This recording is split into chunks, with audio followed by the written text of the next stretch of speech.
ಸಂತೋಷವಾಗಿರಬೇಕು ಅಂತ ಆಸೆ ಪಡ್ತೀವಿ ಅಲ್ವಾ? ಸಂತೋಷವಾಗಿರೋದಕ್ಕೆ ಮನುಷ್ಯನಿಗೆ ಪ್ರಾಮುಖ್ಯವಾಗಿ ಇವತ್ತು ದೇಶದಲ್ಲಿ ಅವನ ಬದುಕಿನಲ್ಲಿ ಕಾಣಲ್ಪಡೋದು ಏನು ಅಂತೇಳಿ ನೀವು ಯೋಚನೆ ಮಾಡಿದ್ರೆ ಹಣ ಅಲ್ವಾ? ಹಣ ಇದ್ದಷ್ಟು ನಮಗೇನಿರುತ್ತೆ, ಸಂತೋಷವಾಗಿ ಇರ್ತೀವಿ.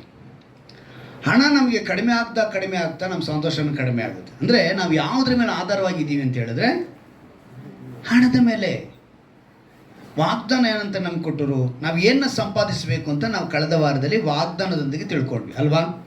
12 ಗುಣಗಳು, 14 ಸ್ವಭಾವಗಳು, ಶರೀರದ ಭಾವಗಳು, ಇವುಗಳನ್ನೆಲ್ಲ ನಾವು ಸಂಪಾದಿಸಬಾರ್ದು. ಆತ್ಮಿಕ ಫಲವಾದದನ್ನು ನಾವು 9 ಫಲಗಳನ್ನ ನಾವು ಸಂಪಾದಿಸಬೇಕು. ಇದರಿಂದ ನಾವು ದೇವರ ರಾಜ್ಯಕ್ಕೂ ದೇವರಿಗೆ ಒಳ್ಳೆ ನಂಬಿಕಸ್ತನ ಆಳಾಗ್ತೀವಿ. ಆಗ ದೇವರೇನು ಮಾಡ್ತಾರೆ, ನಮ್ಮನ್ನು ದೊಡ್ಡ ಕೆಲಸದಲ್ಲಿ ಇಡ್ತಾರೆ. ದೊಡ್ಡ ಕೆಲಸ ಅಂದರೆ ಆರೋಗ್ಯ, ಸಮಾಧಾನ, ಶಾಂತಿ ಅಲ್ವಾ? ಅದರಲ್ಲಿ ಇಡ್ತಾರೆ. ಅದರಲ್ಲಿಟ್ಟು ದಣಿಯ ಸೌಭಾಗ್ಯ ಅಂದರೆ ಪರಲೋಕದ ಒಂದು ಸೌಭಾಗ್ಯದಲ್ಲಿ ಸೇರುವನಾಗು ಅಂತೇಳಿ ವಾಗ್ದಾನದ ಸಂದೇಶನ ಕೇಳಿದೆ. ಈಗ ಅದರಲ್ಲಿ ನಾನು ನಿಮ್ಗೆ ಒಂದು ಹೇಳಿದೆ, ಸಂಪತ್ತು ಅನ್ನುವಾಗ ಪರಲೋಕದಲ್ಲಿ ಏನು ಮಾಡಬೇಕಂತ ನಾವು ಸಂಪತ್ತು. ಅದು ಸತ್ಯವೇದದಲ್ಲಿ KJV ಬೈಬಲಲ್ಲಿ ಸಂಪತ್ತು ಅಂತ ಬರೆಯಲ್ಪಟ್ಟಿದೆ. ಆದರೆ ನಮ್ಮ ಸತ್ಯವೇದದಲ್ಲಿ ಏನಂತ ಬರೆಯಲ್ಪಟ್ಟಿದೆ ಅಂತ ಹೇಳಿದ್ರೆ, ಟ್ರಾನ್ಸ್ಲೇಷನ್ ಅದೇ ಹೇಳ್ತೀನಲ್ಲ, ಬಹಳ ಪದಗಳು ಬಳಕೆ, ಅರ್ಥ ವ್ಯತ್ಯಾಸ ಆಗಲ್ಲ, ಅರ್ಥ ಒಂದೇ ಇರುತ್ತೆ.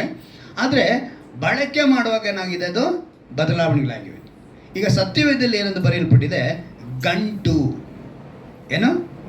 ಈಗ ಒಂದು ಹಾಡು ಹೇಳಿದ್ವಲ್ಲ, ಭೂಲೋಕದಲ್ಲಿ ನಾವೇನು ಇಟ್ಕೋಬಾರ್ದು, ಎದೆ ಮುಟ್ಟಿ ಹೇಳ್ಬೇಕು. ಇವಾಗ ನನ್ನ ಹತ್ರ ಹೆಂಗೆ ಹೇಳ್ಬೇಕು, ಹಿಂಗೆ ಎದೆ ಮುಟ್ಟಿ ನಾನು ಗಂಟು ಮಾಡಿಲ್ಲ ಅಂತ ಹೇಳೋರು ಯಾರನ್ನ ಇದ್ರ ಅಲ್ವಾ? ಚಾಲೆಂಜ್ ಮಾಡಿ ಹೇಳ್ತೀನಿ, ಇವತ್ತು ಸೇವೆ ಮಾಡ್ತೀನಿ ಅಂತೇಳಿ ಸೇವಕರುಗಳು ನಾನು ಗಂಟು ಮಾಡಿಲ್ಲ ಅಂತ ಹೇಳ್ಬಿಡ್ಲಿ ನೋಡೋಣ. ಎಲ್ಲರೂ ಹೇಳೋದೇನು ಗೊತ್ತಾ, ನಮ್ಮ ಹತ್ರ ಏನೇನು ಇಲ್ಲ ಅಂತಾರೆ. 100 ಸಭೆ ಕಟ್ಟಿದೆ ಅಂತಾರೆ. ಎಷ್ಟಂತೆ? ಇವತ್ತು ಒಂದು ಕಡೆ ಹೇಳ್ತಿದ್ದಾರೆ, 107 ಸಭೆನೂ 110 ಸಭೆ ಕಟ್ಬಿಟ್ಟಿದ್ದೀವಿ ಅಂತ ಹೇಳ್ತಿದ್ದಾರೆ ಅಲ್ವಾ? ಆದರೆ ಒಬ್ಬರಿಗೆ 100 ರೂಪಾಯಿ ಕೊಡಲ್ಲ. ಒಬ್ಬರಿಗೆ ಕೇಳಿದ್ರೆ ಏನು ಗೊತ್ತಾ, ಒಂದು ಸಲ ನಾವು ನಿಮಗೆ 100 ರೂಪಾಯಿನ ಕೊಟ್ಟುಬಿಟ್ರೆ ನೀವು ಅದೇ ರುಚಿ ಹಿಡಿದು ಸೇವಕರು ನಮಗೆ 100 ರೂಪಾಯಿ ಕೊಟ್ಟುಬಿಡ್ತಾರೆ ಅಂತ ಬರ್ತೀರ ಹೊರತು ನೀವು ವಿಶ್ವಾಸದಲ್ಲಿ ಬೆಳೆಯಲ್ಲ, ನಂಬಿಕೆಯಲ್ಲಿ ಬೆಳೆಯಲ್ಲ. ಆದ್ದರಿಂದ ನಾವು 100 ರೂಪಾಯಿ ಅಲ್ಲ, 100 ಪೈಸೆ ಸಹ ಕೊಡಲ್ಲ. ಹೆಂಗಿದೆ ನೋಡಿದ್ರ? ಆದರೆ ಸತ್ಯವಾದ ಹೇಳುತ್ತೆ, ಕ್ರಿಯೆ ಇಲ್ಲದ ನಂಬಿಕೆ ವ್ಯರ್ಥ. ಏನಂತೆ? ಕ್ರಿಯೆ ಇಲ್ಲದ. ಕ್ರಿಯೆ ಅಂದ್ರೆ ಏನು? ಕೊಡೋದು ಅಲ್ವಾ? ಸೊ ನಾವು ಏನಾದ್ರು ಕೊಟ್ರೇನೆ ಅದು ಕ್ರಿಯೆ. ಆಗಲೇ ಅವ್ರನ್ನ ನಂಬಿಕೆಯಲ್ಲಿ ನಡೆಸೋದಕ್ಕೋ ಅಥವಾ ನಾವು ನಂಬಿಕಸ್ಥರು ಅಂತ ಹೇಳೋದಕ್ಕೋ ಒಂದು ಒಳ್ಳೆ ಉದಾಹರಣೆ. ಇದು ಸತ್ಯವೇದ ಹೇಳುತ್ತೆ. ಸರಿ, ಇವತ್ತಿನ ಒಂದು ವಿಷಯ ನಾವೇನು ತಿಳ್ಕೋಬೇಕು ಅಂದರೆ, ಅದು ಹೇಳಿದ್ನಲ್ಲ, ಪರಲೋಕದಲ್ಲಿ ಏನು ಇಟ್ಕೋಬೇಕು ನಾವು. ಎಲ್ಲಿದೆ ಆ ವಾಕ್ಯ ಅಂತ ಎಷ್ಟು ಜನಕ್ಕೆ ಗೊತ್ತು? ದೇವರು ನಿಮಗೆ ಒಂದು ಇದು ಕೊಡ್ತೀನಿ, ಕ್ಲೂ. ದೇವರು ಒಂದು ಕಡೆ ಹೇಳ್ತಾರೆ, ಹಕ್ಕಿಗಳನ್ನು ನೋಡಿ ಬಿತ್ತುವುದಿಲ್ಲ, ಕೊಯ್ಯುವುದಿಲ್ಲ ಅಂತಾರೆ. ಈ ಹೂಗಳನ್ನ ನೋಡಿ ಏನಂತೆ, ಸೊಲೊಮೋನನ ಆಲಯದಲ್ಲಿ ಕೂಡ ಅಂಥ ವೈಭವ ಇಲ್ಲ, ಈ ಹೂಗಳನ್ನ ಒಂದಕ್ಕಿಂತ ಒಂದು ಮೇಲಾಗಿದ್ದೀನಿ ಅಂತಾರೆ. ಮತ್ತಾಯನ ಬರೆಸುವಾರ್ತೆ 6ನೇ ಅಧ್ಯಾಯ ತೆಗೆದುಕೊಳ್ಳಿ. ಎಷ್ಟನೇ ಅಧ್ಯಾಯ? ತೆಗೆದುಕೊಂಡ್ರ?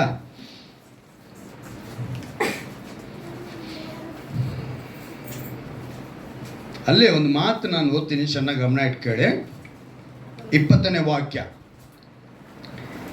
ಆದರೆ ಪರಲೋಕದಲ್ಲಿ ಗಂಟು ಮಾಡಿ ಎಲ್ಲಿ ಅಂತೆ?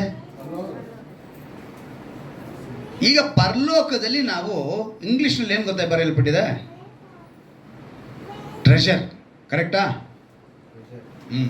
ಟ್ರೆಷರ್ ಅಂದರೆ ಕರೆಕ್ಟ್ ಅರ್ಥ ನಮ್ಮ ಕನ್ನಡ ಭಾಷೆಗೆ ಹೇಳಬೇಕು ಅಂದ್ರೆ ಏನು ಗೊತ್ತಾ? ನಿಧಿ. ಏನದು? ನಮ್ಮ ಭಾಷೆಗೆ, ಕನ್ನಡಕ್ಕೆ, ಇಂಗ್ಲೀಷ್ ಪದಕ್ಕೆ ನಾವು ಅನುವಾದ ಮಾಡಿದ್ರೆ ಟ್ರೆಷರ್ ಅಂದರೆ ನಿಧಿ ಆಯಿತು. ಈಗ ಇಲ್ಲಿ ಪದಗಳು ಆಗಿನ ಒಂದು ಜ್ಞಾನಿಗಳು ಏನೋ ಅವ್ರು ಗಂಟು ಅಂತ ಇಟ್ಕೊಂಡು ಹೇಳಿದ್ದಾರೆ. ಇನ್ನು KJV ಬೈಬಲ್ನಲ್ಲಿ ಸಂಪತ್ತು ಅಂತ ಬರೆಯಲ್ಪಟ್ಟಿದೆ. ಈಗ ನಮ್ಗೆ ಎಲ್ಲಿರಬೇಕು ಸಂಪತ್ತು? ಒಂದು ಗಂಟು ಎಲ್ಲಿರಬೇಕು? ಒಂದು ನಿಧಿ ಎಲ್ಲಿರಬೇಕು? ಪರಲೋಕದಲ್ಲಿ ಇರಬೇಕಂತೆ. ಪರಲೋಕದಲ್ಲಿ ಇಟ್ಕೊಳ್ಳಿ ಅಂತೇಳಿ ನಮ್ಗೆ ಹೇಳಿದ್ಮೇಲೆ ಈಗ ನಮಗೆ ಫಸ್ಟ್ ತಿಳ್ಕೊಬೇಕಾಗಿರೋದು ಪರಲೋಕದ ಸಂಪತ್ತು ಯಾವುದಪ್ಪ ಅದು ಗೊತ್ತಾಗಬೇಕಲ್ಲ. ಪರಲೋಕದ ಸಂಪತ್ತು ಹೇಗೆ ಸಂಪಾದನೆ ಮಾಡಬೇಕು ಅಂತ ಗೊತ್ತಾಗಬೇಕಲ್ಲ. ಪರಲೋಕದ ಸಂಪತ್ತು ಹೇಗೆ ಇಟ್ಕೊಳ್ಳೋದು ಅಂತ ನಮ್ಗೆ ಗೊತ್ತಾಗಬೇಕಲ್ಲ. ಈಗ ಪರಲೋಕದಲ್ಲಿ ಸಂಪತ್ತು ಸೇರಿಸ್ಬೇಕು, ಇದೆಲ್ಲ ತಿಳ್ಕೋಬೇಕು. ಈ ಲೋಕದಲ್ಲಿ ಕಷ್ಟಪಟ್ಟು ನಾವು ದುಡಿತೀವಿ, ನಮ್ಮ ಕುಟುಂಬನ ಪೋಷಣೆ ಮಾಡ್ತೀವಿ. ಆದರೆ ಅದಕ್ಕಿಂತ ಮೇಲಾಗಿ ಒಂದು ಗಂಟು ಮಾಡ್ಕೋಬೇಕಾಗಿರೋದು ನಿತ್ಯ ಜೀವಕ್ಕಾಗಿ ಅನ್ನೋದನ್ನು ದೇವರು ಈ ವಾಕ್ಯದಲ್ಲಿ ಹೇಳ್ತಾ ಇದ್ದಾರೆ. ಇದಕ್ಕಿಂತ ಅಂದರೆ ನಾವು ದುಡಿತೀವಿ, ಕಷ್ಟಪಡ್ತೀವಿ, ನಮ್ಮ ಕುಟುಂಬನ ಪೋಷಣೆ ಮಾಡ್ತೀವಿ, ಇವಕ್ಕಿಂತ ಮೇಲಾದದಂತೂ ನಾವು ಸಂಪತ್ತನ್ನ ನಾವು ಸಂಪಾದಿಸಬೇಕು. ಆ ಸಂಪಾದನೆ ಎಂಥದ್ದು ಅಂತ ಹೇಳಿದ್ರೆ ಅದು ನಿತ್ಯ ಜೀವ ಪಡೆಯೋದಕ್ಕಾಗಿ ಪರಲೋಕದಕ್ಕೆ ನಾವು ಹೋಗಿ ಅಲ್ಲಿ ಸಂಪಾದನೆ ಅಲ್ಲಿ ಇಟ್ಕೋಬೇಕು. ಎಲ್ಲಿ ಇಟ್ಕೋಬೇಕು? ಪರಲೋಕದಲ್ಲಿ ಇಟ್ಕೋಬೇಕು. ಈಗ ಲೋಕದಲ್ಲಿ ಪಡುವ ಪ್ರಯಾಸವೆಲ್ಲ ನಮ್ಗೆ ಏನಕ್ಕೆ ಅಂತ ಹೇಳಿದ್ರೆ ಎಲ್ಲರೂ ನಾವು ಹೇಳೋದೇನು? ಹೊಟ್ಟೆ ಪಾಡು. ಇದನ್ನೇ ನಾವು ಹೇಳ್ತೀವಿ. ನಾವೇನಕ್ಕೆ ದುಡಿತೀವಿ? ಯಾರೇ ದುಡಿದ್ರು ಸರಿ, ಎಷ್ಟು ಜನ ಇದ್ರೂ ಕೂಡ ಇವತ್ತು ಜನ ಆ ಹೊಟ್ಟೆಪಾಡಿಗೋಸ್ಕರ ತಮಗೆ ಬೇಕಾಗಿರೋಂಥ ಇಷ್ಟನ್ನ ಇಟ್ಕೊಳ್ಬಿಟ್ಟು ಇನ್ನೂ ಅಧಿಕವಾಗಿ ದುಡಿಮೆ ಮಾಡಬೇಕು, ಅಧಿಕವಾಗಿ ಪ್ರಯಾಸ ಪಡಬೇಕು ಅಂತ ಹೇಳಿ ಏನು ಮಾಡ್ತಿದ್ದಾರೆ? ನಮ್ಮ ಬದುಕನ್ನ ತೀರ್ಮಾನಿಸೋದಕ್ಕೆ ಮುಖ್ಯವಾಗಿ ಇವಾಗ ನಾನು ಹೇಳಿದ್ನಲ್ಲ, ಈಗ ನಾವೊಂದು ಬದುಕ್ತಾ ಇದ್ದೀವಿ, ನಮ್ಮನ್ನು ತೀರ್ಮಾನ ಮಾಡೋದೇ ಹಣ ಆಗೋಗಿದೆ, ದುಡ್ಡು. ನಮ್ಮನ್ನು ಬದುಕನ್ನೇ ತೀರ್ಮಾನ ಮಾಡುತ್ತಂಥದ್ದು. ಲೋಕದಲ್ಲಿ ಕಷ್ಟಪಟ್ಟು ದುಡಿದು ಸಂಪಾದಿಸಿ ಕುಟುಂಬನ ಬದುಕನ್ನು ನಡೆಸ್ತೀವಿ. ಇದಲ್ಲದೆ ಲೋಕದಲ್ಲಿ ಮಾತ್ರವಲ್ಲ ನಾವು ಗಂಟು ಮಾಡ್ಕೋಬೇಕಾಗಿರೋದು ಪರಲೋಕದಕ್ಕೂ ಮಾಡ್ಕೋಬೇಕು. ಈಗ ಪರಲೋಕಕ್ಕೆ ಸಂಪತ್ತು ಹೇಗಿರುತ್ತೆ, ಅದು ಇದೆಯಾ, ಅದು ಏನದು, ಹೇಗೆ ಸಂಪಾದಿಸುವುದು ಅನ್ನೋದನ್ನು ನಾವು ತಿಳ್ಕೊಂಡ್ರೆ ಇಲ್ಲಿಯೇ ಸಂಪಾದಿಸ್ಬೇಕಾ, ಅಲ್ಲಿ ಹೋಗಿ ಸಂಪಾದಿಸ್ಬೇಕಾ? ಪ್ರಶ್ನೆ ಬರಬೇಕದು. ಈಗ ಪರಲೋಕದ ಸಂಪತ್ತು, ಇವಾಗ ಭೂಮಿ ಮೇಲೆ ಸಂಪಾದನೆ ಮಾಡ್ತೀವಿ. ಎಲ್ಲಿ ಮಾಡ್ತಾ ಇದ್ದೀವಿ? ಇಲ್ಲಿ ದುಡಿತಾ ಇದ್ದೀವಿ, ಇಲ್ಲಿ ಸಂಪಾದನೆ. ಈಗ ಪರಲೋಕದ ಸಂಪತ್ತು ಮಾಡಬೇಕು. ಪರಲೋಕದ ಸಂಪಾದನೆ ಮಾಡ್ಬೇಕಾದ್ರೆ ಏನು ಸತ್ಯ ಅಲ್ಲಿ ಹೋಗಿ ಮಾಡೋದಾ? ಯೋಚನೆ ಮಾಡ್ಬೇಕು ತಾನೆ. ಇವಾಗ ಪರಲೋಕದ ಗಂಟು ನಾವು ಮಾಡ್ಕೋಬೇಕು ಅಂದರೆ ಇಲ್ಲಿ ಮಾಡಬೇಕಾ, ಅಲ್ಲಿ ಹೋಗಿ ಮಾಡಬೇಕಾ? ಪ್ರಶ್ನೆ ಬರಬೇಕು. ಆ ರೀತಿ ಪ್ರಶ್ನೆ ಮಾಡ, ಅಥವಾ ಮರಣದ ನಂತರ ನಾವು ಸಂಪಾದಿಸೋಕ್ಕಾಗುತ್ತಾ? ಸತ್ತ ಮೇಲೆ ಸಂಪಾದಿಸೋಕ್ಕಾಗುತ್ತಾ? ಈ ಲೋಕದ ಸಂಪತ್ತಾದರೂ ನಾವು ಸತ್ತ ಮೇಲೆ ಸಂಪಾದಕ್ಕಾಗುತ್ತಾ? ಹಾಗಿರುವಾಗ ಹೇಗೆ ಸಂಪಾದನೆ ಮಾಡೋದು? ಯಾಕಂದರೆ ಬಲ ನಂಬಿಗಸ್ತನಾದ ಒಳ್ಳೆ ಆಳು, ಸ್ವಲ್ಪದಲ್ಲಿ ನಂಬಿಗಸ್ತನಾಗಿದ್ದಿ, ದೊಡ್ಡ ಕೆಲಸದಲ್ಲಿ ಇಡುತ್ತೇನೆ, ನೀನು ದಣಿಯ ಸೌಭಾಗ್ಯದಲ್ಲಿ ಸೇರು. ಆ ಮಾತು, ಆ ವಾಗ್ದಾನ ಕೊಡೋದಕ್ಕೆ ಅವನೇನು ಮಾಡಿದ್ದ? ಸಂಪಾದಿಸಿದ್ದ.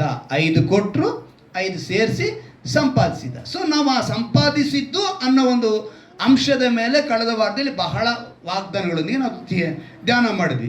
ಈಗ ಅದೇ ಸಂಪಾದನೆ, ಅದೇ ಸಂಪತ್ತು ಪರಲೋಕದಲ್ಲಿ ಇರಬೇಕಂತೆ.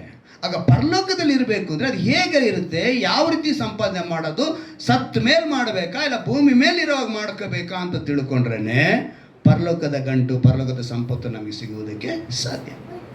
ಈಗ ನೋಡಿ, ಪರಲೋಕದ ಸಂಪತ್ತನ್ನು ಅಲ್ಲೋಗಿ ಮಾಡೋದಲ್ಲ, ಇಲ್ಲಿಯೇ ಸೇರಿಸ್ಬೇಕು. ಎಲ್ಲಿ ಸೇರಿಸ್ಬೇಕು? ಸತ್ತ ಮೇಲೆ ಆಗಲ್ಲ, ಅವಾಗ ಬದುಕಿರುವಾಗಲೇ. ಈಗ ನಮಗೆ ಲೋಕ ಪ್ರಕಾರವಾಗಿ ನಮ್ಗೆ ಹಣ ಬೇಕು, ಅದಕ್ಕೋಸ್ಕರ ದುಡಿತೀವಿ, ನಮಗೆ ಒಡವೆ ತಗೋಬೇಕು, ಬಟ್ಟೆ ತಗೋಬೇಕು, ಬಹಳ ವಿಧಗಳಿದೆ ಅಲ್ವಾ? ನಾವು ಸಂಪತ್ತು ಅಂತ ಹೇಳಿದ್ರೆ ಕಾರು, ಮನೆ, ಬಂಗ್ಲೆ, ಒಡವೆ ಇವೆಲ್ಲವೂ ಕೂಡ ನಮ್ಮ ಸಂಪತ್ತು, ಆಸ್ತಿ, ಐಶ್ವರ್ಯ ಅಂತ ನಾವು ಹೇಳ್ತೀವಿ. ಇವೆಲ್ಲವೂ ಕೂಡ ನಾವು ಹಣದಿಂದ ತೆಗೆದುಕೊಳ್ತೀವಿ. ಆದರೆ ಪರಲೋಕದ ಒಂದು ಸಂಪತ್ತಿದೆ, ಅದನ್ನು ನಾವು ಪಡೆದುಕೊಳ್ಬೇಕು. ಈ ವಾಕ್ಯದಲ್ಲಿ ಕೆಲವರು ಏನು ಮಾಡ್ತಾರೆ ಅಂತ ಹೇಳಿದ್ರೆ, ಈ ವಾಕ್ಯನ ಕೆಲವರು, ಈ ಮತೋನ್ವಾದಿಗಳು ಏನು ಮಾಡ್ತಾರೆ ಅಂತ ಹೇಳಿದ್ರೆ, ನೋಡ್ರಿ ನಿಮಗೆ ಪರಲೋಕದಲ್ಲೇ ಗಂಟು ಇರಬೇಕು, ಇಲ್ಲೇನು ಗಂಟು ಇಟ್ಕೊಂಡಿದ್ದೀರಾ, ಅಲ್ಲಿಗೆ ನೀವು ಕೆಲಸನೇ ಮಾಡೋಂಗಿಲ್ಲ, ನೀವು ದುಡಿಯೋ ಹಾಗೆ ಇಲ್ಲ, ನೀವು ಹಂಗೆ ಇರಬೇಕು ಅಂತ ಕೆಲವರು ವಾದ ಮಾಡೋರು ಇದ್ದಾರೆ. ನೀವು ಸಂಪಾದಿಸೋದು ವೇಸ್ಟು ಅಂತ ಕೆಲವರು ಹೇಳ್ತಾರೆ, ಕೆಲವರು ನೀವು ಕಷ್ಟಪಡೋದು ವೇಸ್ಟು ಅಂತಾರೆ, ನೀವು ಕೂಡಿಸಿಟ್ಕೊಳ್ಳೋದು ವೇಸ್ಟು ಅಂತಾರೆ, ಸೇರಿಸೋದು ವೇಸ್ಟು ಅಂತಾರೆ. ಕೆಲವು ಉಪದೇಶಗಳು ಹಾಗೆ ಬಂದ್ಬಿಟ್ಟಿದೆ. ನಿಮಗಿರೋದಿಷ್ಟೇ ಸಾಕು, ಇನ್ನೂ ಜಾಸ್ತಿ ಸೇರಿಸ್ಕೋಬೇಡಿ, ಇಲ್ಲಿ ಸೇರಿಸ್ಬೇಡಿ, ಪರಲೋಕದಲ್ಲಿ ಸೇರಿಸಿ, ಇಷ್ಟು ಹೇಳ್ತಾರೆ ಹೊರತು ಪರಲೋಕದ ಈ ಸೇರಿಸ್ಬೇಕಂದ್ರೆ ಪರಲೋಕದ ಸಂಪತ್ತು ಏನು ಅಂತ ಹೇಳಲ್ಲ. ಆ ರೀತಿ ದೇವರು ಒಂದು ವೇಳೆ ಅವ್ರಿಗೆ ಹಣದ ಮೇಲೇನೋ ಅಥವಾ ನಮ್ಮ ಸಂಪತ್ತಿನ ಮೇಲೇನೋ ಕೋಪನೋ, ದ್ವೇಷನೋ, ಅಸೂಯನೋ ಏನಾರು ಇದ್ದಂಗೆ ಇದ್ದರೆ, ಯಾರಿಗೆ? ದೇವರಿಗೆ. ಇದೆಯಾ ದೇವರಿಗೆ ಆ ಥರ? ನಮ್ಮನ್ನು ಸಂಪಾದಿಸ್ಕೋಬೇಡಿ ಅಂತಲೇ ಹೇಳ್ತಾಯಿದ್ರು. ಅವ್ರು ಹೇಳ್ತಾರೆ ಭೂಮಿಯ ವಾಕ್ಯದಲ್ಲಿ, ಭೂಲೋಕದಲ್ಲಿ ಗಂಟು ಮಾಡಿ ಇಟ್ಟುಕೊಳ್ಳಬೇಡಿರಿ, ಇಲ್ಲಿ ಅದು ನುಸಿ ಹಿಡಿದು ಕಿಲುಬು ಹತ್ತಿ ಕೆಟ್ಟು ಹೋಗುವುದು, ಇಲ್ಲಿ ಕಳ್ಳರು ಕಣ್ಣಾಕೋದು ಕದಿಯುವರು. ಆದರೆ ಪರಲೋಕದಲ್ಲಿ ಗಂಟು ಮಾಡಿ ಇಟ್ಕೊಳ್ರಿ ಅಂತ ಹೇಳಿದ ತಕ್ಷಣ ಭೂಮಿಯಲ್ಲಿ ಇಟ್ಕೋಬೇಡಿ ಅಂತ ಹೇಳಿದ್ರು. ಇಲ್ಲಿ ಹೇಳಿರೋ ಪದನ ಸರಿಯಾಗಿ ಹೇಳೋ ಅರ್ಥ ಮಾಡಿ, ಭೂಲೋಕದಲ್ಲಿ ಗಂಟು ಮಾಡಿ ಇಟ್ಟುಕೊಳ್ಳಬೇಡಿರಿ ಅನ್ನುವಾಗ ಸಂಪಾದನೆ ಮಾಡಬಂತ ಇದೆಯಾ ಅಥವಾ ಇದು ಗಂಟು ಇಟ್ಕೋಬೇಡ ಅಂತ ಇದೆಯಾ? ಸಂಪಾದನೆ ಮಾಡಬೇಕು. ಆ ಸಂಪಾದನೆಯಲ್ಲಿ ನೀನು ಅತಿ ಹೆಚ್ಚಾಗಿ ಇಟ್ಕೊಳ್ಳೋಂಗಿಲ್ಲ, ಅದು ಗಂಟು. ನಮ್ಗೆ ಏನು ಬೇಕು, ನಮ್ಮ ಅಗತ್ಯ ಏನಿದೆ, ನಮ್ಮ ಅವಶ್ಯಕತೆ ಏನಿದೆ, ಅದಕ್ಕೆ ನಮ್ಮ ಸಂಪಾದನೆ ಬೇಕೇ ಬೇಕು. ಯೇಸು ಕ್ರಿಸ್ತನ ತೆರಿಗೆ ಕಟ್ಟುವಾಗ ಇದನ್ನು ನೆನಪು ತಂದುಕೊಳ್ಳಿ, ಅವ್ರು ಹಣ ಕೊಡಲೇಬೇಕಿತ್ತು. ನಾಣ್ಯ ಅನ್ನೋದು ಇವಾಗ ಬಂದಿದ್ದಲ್ಲ. ನಾನು ಅದಕ್ಕೆ ಹೇಳೋದು, ಒಂದಾನೊಂದು ಕಾಲದಲ್ಲಿ ಯಾವ ರೀತಿಯಾಗಿ ಒಬ್ಬನು ತರಕಾರಿ ಕೊಟ್ಟು ಇನ್ನೊಬ್ಬ ತರಕಾರಿನೋ ದವಸ ಧಾನ್ಯ ಇಸ್ಕೊತಾ ಇದ್ದ. ಅವನು ದವಸ ಧಾನ್ಯ ಕೊಡೋನು, ಇವನು ತರಕಾರಿ ಕೊಡೋನು. ಈಗ ಅದಲು ಬದಲಾಗಿದ್ದು ಆಮೇಲೆ ನಾಣ್ಯದ ರೂಪಕ್ಕೆ ಬಂದು, ಒಂದು ಚರ್ಮದಲ್ಲಿ ಮೇಲೆ ಬಂತು, ಆಮೇಲೆ ನಾಣ್ಯ ರೂಪಕ್ಕೆ ಬಂತು, ಇವತ್ತು ನಾವು ನೋಟ್ ರೂಪಕ್ಕೆ ಬಂದಿದ್ದೀವಿ. ಇದು ಒಂದು ಚಲಾವಣೆ, ಕಾಲ ಬದಲಾಗಿದೆ. ಅಂದರೆ ಯೇಸು ಕ್ರಿಸ್ತನ ಕಾಲದಲ್ಲೇ ಏನಿತ್ತು? ನಾಣ್ಯ ಇತ್ತು. ಯಾಕಂದರೆ ಮೀನು ಬಾಯಲ್ಲಿ ಅವ್ರು ಏನು ತೆಗೆದುಕೊಂಡ್ರಂತೆ? ನಾಣ್ಯನೇ ತೆಗೆದುಕೊಂಡಿದ್ದು ಅಲ್ವಾ? ಅಲ್ಲಿಗೆ ಆವತ್ತಿನಿಂದ ಇವತ್ತಿನವರೆಗೂ ಆ ನಾಣ್ಯದ ಚಲಾವಣೆ ಬರ್ತಿರ್ಬೇಕಿದ್ರೆ, ಅಂದರೆ ಮನುಷ್ಯನಿಗೆ ಏನು ಅವಶ್ಯಕತೆ ಇದೆ? ಹಣ. ಮತ್ತಾಯನ ಕರಿಬೇಕಿದ್ರೆ ಮತ್ತಾಯ ಸುಂಕ ಕಲೆಕ್ಟ್ ಮಾಡ್ತಿದ್ದ, ಏನು ವಸೂಲಿ ಮಾಡ್ತಿದ್ದ. ಅವನು ಕೂಡ ಹಣನೇ ಅಲ್ವಾ? ಸೊ ನಮಗೆ ಹಣ ಅನ್ನೋದು ಮುಖ್ಯ, ಆದರೆ ಅಗತ್ಯಕ್ಕೆ ಮೀರಿ ಇರಬಾರ್ದು. ಅವಶ್ಯಕತೆಗೆ ನಮಗಿದೆ, ಅನುಕೂಲತೆಗೆ ನಮಗೆ ಬೇಕಾಗಿರೋದಿದೆ, ಅದಕ್ಕೆಲ್ಲ ನಾವು ಹಣ ಸೇರಿ. ಆದರೆ ಪರಲೋಕದ ಗಂಟನ್ನು ಸೇರಿಸ್ಕೊಳ್ಬೇಕಂದ್ರೆ ನಾವು ಬಳಸುವ ಸಂಪತ್ತಿಗೂ ಪರಲೋಕದ ಸಂಪತ್ತಿಗೂ ವ್ಯತ್ಯಾಸನ ತಿಳ್ಕೋಬೇಕು. ಈಗ ನಮ್ಮ ಸಂಪತ್ತು ಈಗ ಮುಟ್ಟೋ ಥರ ಸ್ಪರ್ಶ ಆಗುತ್ತೆ. ಹೇಗಾಗುತ್ತೆ? ಅದು ಕಣ್ಣು ಕಾಣುತ್ತೆ, ಸ್ಪರ್ಶಿಸ್ಬೋದು. ಆದರೆ ಪರಲೋಕದ ಸಂಪತ್ತು ನೀನು ಕಣ್ಣಿಗೆ ಕಾಣಿಸಲ್ಲ, ನೀನು ಮುಟ್ಟಕ್ಕಾಗಲ್ಲ. ಹಲ್ಲೆಲೂಯಾ. ನೀನು ಒಡವೆ ಆಗಲಿ, ನೀನು ದುಡ್ಡಾಗಲಿ, ಬಟ್ಟೆ ಆಗಲಿ, ಏನೇ ನೀನು ಸಂಪತ್ತು ಸೇರಿಸಿದ್ರು ಅದನ್ನು ನೀನು ಮುಟ್ಟುತ್ತೀಯಾ, ಸ್ಪರ್ಶಿಸ್ತೀಯಾ.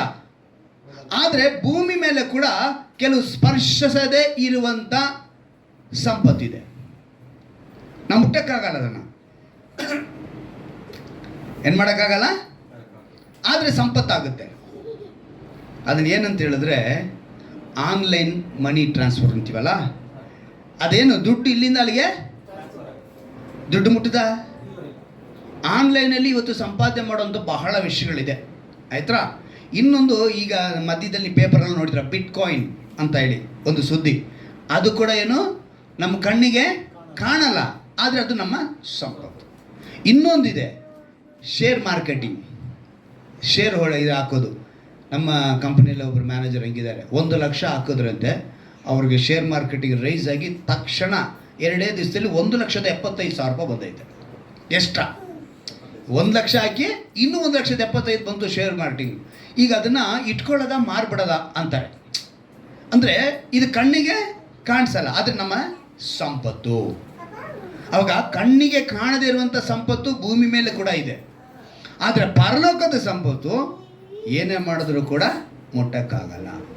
ಇನ್ನೊಂದು, ಭೂಮಿ ಮೇಲೆ ಇರೋ ಸಂಪತ್ತಿನಿಂದ ನೀನು ಎಲ್ಲ ಕೊಂಡುಕೊಳ್ಬೋದು, ಮನುಷ್ಯರಿಂದ ಹಿಡಿದು ಎಲ್ಲರನ್ನು ಕೊಂಡುಕೊಳ್ಬೋದು, ಶಾಂತಿ ಸಮಾಧಾನ ಕೊಂಡುಕೊಳ್ಳೋದಕ್ಕೆ ಸಾಧ್ಯ ಇಲ್ಲ. ಅದರ ಜೊತೆ ಇನ್ನೊಂದು ವಿಷಯ ನಿಮ್ಗೆ ತಿಳಿಸ್ತೀನಿ, ಪರಲೋಕದ ಸಂಪತ್ತಿನಿಂದ ನೀನು ಕಾರು ಬಂಗಲೆ ಕೊಂಡುಕೊಳ್ಳೋಕ್ಕಾಗಲ್ಲ. ಹಲ್ಲೆಲೂಯಾ. ಪರಲೋಕದ ಸಂಪತ್ತಿನಿಂದ ನೀನು ಕೊಂಡುಕೊಳ್ಳೋದಕ್ಕೆ ಸಾಧ್ಯ ಏನು ಅಂತ ಹೇಳಿದ್ರೆ ನಿತ್ಯ ಜೀವ. ಹಲ್ಲೆಲೂಯಾ. ಯಾವುದನ್ನ ಪರಲೋಕದ ಸಂಪತ್ತನ್ನ ಪಡೆದುಕೊಳ್ಬೋದು? ನಿತ್ಯ ಜೀವ. ಈ ಭೂಲೋಕದ ಸಂಪತ್ತಿನಿಂದ ನೀನೆಲ್ಲ ಪಡ್ಕೊಳ್ತೀಯ, ಆದರೆ ಯಾವುದು ನಿನಗೆ ಶಾಶ್ವತವಾಗಿಲ್ಲ. ಆದರೆ ಪರಲೋಕದ ಸಂಪತ್ತನ್ನು ನೀನು ಇಲ್ಲೇ ಸೇರಿಸಬೇಕು, ಭೂಮಿ ಮೇಲೆ ನೀನು ಬದುಕಿರುವಾಗಲೇ ಅದನ್ನು ಸೇರಿಸಬೇಕು. ಅದನ್ನು ಸೇರಿಸಿದ್ರೆ ನಿನಗೆ ನಿತ್ಯ ಜೀವ ಸಿಗುತ್ತದೆ. ಮರಣದ ನಂತರ ಯಾವ ಸಂಪತ್ತನ್ನು ನಾವು ತೆಗೆದುಕೊಂಡು ಹೋಗೋದಕ್ಕಾಗಲ್ಲ. ಆಗುತ್ತಾ? ನೀನು ಸತ್ತ ಮೇಲೆ ನೀನು ಯಾವ ಸಂಪತ್ತು ಕೂಡ ನೀನು ತೆಗೆದುಕೊಂಡು ಹೋಗೋಕ್ಕಾಗಲ್ಲ. ಆದರೆ ಮರಣದ ನಂತರ ತೆಗೆದುಕೊಂಡು ಹೋಗುವಂಥ ಸಂಪತ್ತು ಪರಲೋಕದ ಸಂಪತ್ತು. ಹಲ್ಲೆಲೂಯಾ. ತಿಳ್ಕೋಬೇಕು ಇದನ್ನೆಲ್ಲ ನೀವು. ನಾನು ಮರಣದ ನಂತರ ತೆಗೆದುಕೊಂಡು ಹೋಗೋದಕ್ಕೆ ಸಾಧ್ಯ. ಕಾರು, ಮನೆ, ಬಂಗ್ಲೆ, ಹೆಸರು, ಅಧಿಕಾರ, ವಿದ್ಯೆ, ಯಾವ ಸಂಪತ್ತು, ಯಾವ ಐಶ್ವರ್ಯವೂ ನಾನು ಹೊತ್ಕೊಂಡು ಹೋಗೋಕ್ಕಾಗಲ್ಲ. ಆದರೆ ನಾನು ಸೇರಿಸಿದಂಥ ಪರಲೋಕದ ಸಂಪತ್ತು ನನ್ನೊಂದಿಗೆ ಬರುತ್ತೆ, ನಿನ್ನ ನಿತ್ಯ ಜೀವಕ್ಕೆ ಕರ್ಕೊಂಡು ಹೋಗುತ್ತೆ. ಹಲ್ಲೆಲೂಯಾ. ಆಗ ಆ ಪರಲೋಕದ ಸಂಪತ್ತನ್ನು ನಾವು ಸೇರಿಸ್ಕೊಳ್ಬೇಕು. ಈಗ ಈ ವಾಕ್ಯದಲ್ಲಿ 19ನೇ ವಾಕ್ಯದಲ್ಲಿ ಒಂದು ಸ್ಪಷ್ಟವಾಗಿ ಒಂದು ಮಾತು ಹೇಳ್ತಾರೆ, ಅದನ್ನು ಓದಿ. 19ನೇ ವಾಕ್ಯ 6:19. ಭೂಲೋಕದಲ್ಲಿ ಗಂಟು ಮಾಡಿ ಇಟ್ಟುಕೊಳ್ಳಬೇಡಿರಿ. ಇಲ್ಲಿ ಅದು ನುಸಿ ಹಿಡಿದು ಮೊದಲನೇದಾಗಿ ಏನು ಹಿಡಿಯುತ್ತಂತೆ? ಎರಡನೇದು, ಮೂರನೇದು ಕೆಟ್ಟು ಹೋಗುವುದು. ನೋಡಿದ್ರ? ನಾಲ್ಕನೇದು ಇಲ್ಲಿ ಕಳ್ಳರು, ಕನ್ನಾಕೋರರು. ನಾಲ್ಕನೇದು. ಈಗ ಐದನೇದು ಕನ್ನಾಕೋರರು, ಕದಿಯುವವರು. ಸಾಕು, 5 ವಿಷಯ ಬರೆಯಲ್ಪಟ್ಟಿದೆ. ಏನಂತ ಹೇಳಿದೆ? ನುಸಿ ಹಿಡಿಯುತ್ತಂತೆ, ಕಿಲಿಬಿಡಿಯುತ್ತಂತೆ, ಕೆಟ್ಟೋಗುತ್ತಂತೆ, ಕಳ್ಳರು ಕನ್ನ ಕೊರಿತಾರಂತೆ, ಕದೀತಾರೆ. ಕನ್ನ ಕೊರಿಯೋದು ಬೇರೆ, ಕದಿಯೋದು ಬೇರೆ. ಅರ್ಥ ಆಯ್ತಾ? ಪದಾನ ಏನಕ್ಕೆ 2 ಸಲ ಬರ್ಸಿದ್ದಾರೆ? ಕನ್ನ ಕೊರೆದು ಗೋಡೆ, ಚಿನ್ನದ ಅಂಗಡಿ, ಇಲ್ಲೊಂದು ರೌಂಡಾಗಿ ಒಂದು ಏನು ಮಾಡ್ತಾರೆ, ಬ್ಯಾಂಕು ಎಲ್ಲ ಮಾಡಿದ್ರು, ಅದನ್ನ ಕನ್ನ ಅಂತ ಹೇಳೋದು. ಏನು ಹೇಳೋದು? ಗೋಡೆ ಕೊರೆಯೋದು. ಕನ್ನ ಕೊರೆದು ಅಂದರೆ ಅದು ನಾವು ರಂಧ್ರ ಮಾಡಿ ಒಳಗೋಗಿ ಆಮೇಲೆ ಕದೀತಾನೆ.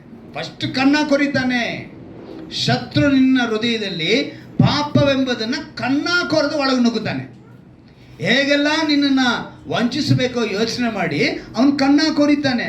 ಅವನು ಕೊರೆದಿದ್ದು ನುಸಿ ಹಿಡಿಯುತ್ತೆ, ಕಿಲಿ ಬತ್ತುತ್ತೆ, ಕೆಟ್ಟು ಹೋಗುತ್ತೆ, ನೀನು ಟೋಟ್ಲಾಗಿ ಏನಾಗ್ತೀಯ? ನಾಶವಾಗ್ತೀಯ. ಆದರೆ ಪರಲೋಕದ ಸಂಪತ್ತು ಹೇಗಿರುತ್ತೆ? ನುಸಿನೂ ಹಿಡಿಯಲ್ಲ, ಕಿಲಿಗೂ ಹತ್ತಲ್ಲ, ಕಣ್ಣ ಕೊರೆಯೋಕ್ಕೂ ಆಗಲ್ಲ, ಕದಿಯೋಕ್ಕೂ ಆಗಲ್ಲ. ಅದನ್ನು ದೇವರು ಈಗ ನೋಡಿ, ನುಸಿ ಹಿಡಿಯದಂಥ ಸಂಪತ್ತು ಸೇರಿಸ್ಬೇಕು, ಕಿಲಿಬು ಹಿಡಿಯದಂಥ ಸಂಪತ್ತು ಸೇರಿಸ್ಬೇಕು, ಕೆಟ್ಟು ಹೋಗದಂಥ ಸಂಪತ್ತು ಸೇರಿಸ್ಬೇಕು, ಕಳ್ಳರು ಕನ್ನ ಕೊರಿಯದಂಥ ಸಂಪತ್ತನ್ನು ಸೇರಿಸ್ಬೇಕು, ಕಳ್ಳರು ಕದಿಯದೇ ಇರುವಂಥ ಸಂಪತ್ತನ್ನು ನಾವು ಸೇರಿಸ್ಬೇಕು. ಅದು ನಾವು ಕೊಂಡೊಯ್ಯೋದಕ್ಕೆ ಸೇರುತ್ತೆ. ಅದು ಯಾವುದು ಅಂತೇಳಿ ನಾವು ಹೇಳುವಾಗ, ಈ ಲೋಕದ ಸಂಪತ್ತನ್ನು ನಾವು ಬದುಕುವಾಗ ನಮಗದು ಗುರಿಯಾಗಿ ದುರಾಸೆಯಾಗಿ ನಮ್ಮ ಬದುಕಿನಲ್ಲಿ ಬರಬಾರ್ದು. ಮೊದಲನೇದಾಗಿ ಈ ಲೋಕದ ಸಂಪತ್ತು ಮೇಲೆ ನಮಗೇನಿರಬೇಕು, ಇರಬಾರ್ದು, ಇದೇ ಗುರಿ, ನನ್ನ ಬದುಕೆ ಅಷ್ಟು ಅನ್ನೋದು ಮೊದಲನೇದಾಗಿ ಬರಬಾರ್ದು. ಎರಡನೇದು, ಅದ್ರ ಮೇಲೆ ದುರಾಸೆ ಬರಬಾರ್ದು. ಮೂರನೇದು, ನನಗೆ ಅದೇ ಬದುಕು ಅಂತ ಹೇಳ್ಬಾರ್ದು. ಯಾವುದನ್ನು ಬದುಕು ಅಂತ ಹೇಳ್ಬಾರ್ದು? ಈ ಲೋಕದೇ ಸಂಪಾದಿಸಬೇಕು, ಕಷ್ಟಪಡಬೇಕು, ಆದರೆ ಅದು ಪಾಪವಲ್ಲ. ಸಂಪಾದನೆ ಮಾಡೋದು, ಕಷ್ಟಪಡೋದು ಪಾಪವಲ್ಲ, ಅದು ತಪ್ಪು ಅಲ್ಲ. ದೇವರೇ ಅದನ್ನು ನಮಗೆ ನೇಮಿಸಿದ್ದಾರೆ. ಏನಂತ ನೇಮಿಸಿದ್ದಾರೆ? ನಾವು ಕಷ್ಟಪಡಬೇಕು, ದುಡಿಬೇಕು, ಸಂಪಾದಿಸಬೇಕು, ನಮ್ಮ ಕುಟುಂಬಕ್ಕೆ ಅದನ್ನು ಖರ್ಚು ಮಾಡಬೇಕು. ಅದಕ್ಕೆ ದೇವರು ಪ್ರಸಂಗಿ ಒಂದು ಮಾತನ್ನು ಬರೆಯಲ್ಪಟ್ಟಿದೆ. ಪ್ರಸಂಗಿ ಪುಸ್ತಕ 5ನೇ ಅಧ್ಯಾಯ 5ನೇ ಅಧ್ಯಾಯದಲ್ಲಿ 18ನೇ ವಾಕ್ಯನ ಓದ್ತೀನಿ, ಗಮನ ಇಟ್ಕೇಳಿ.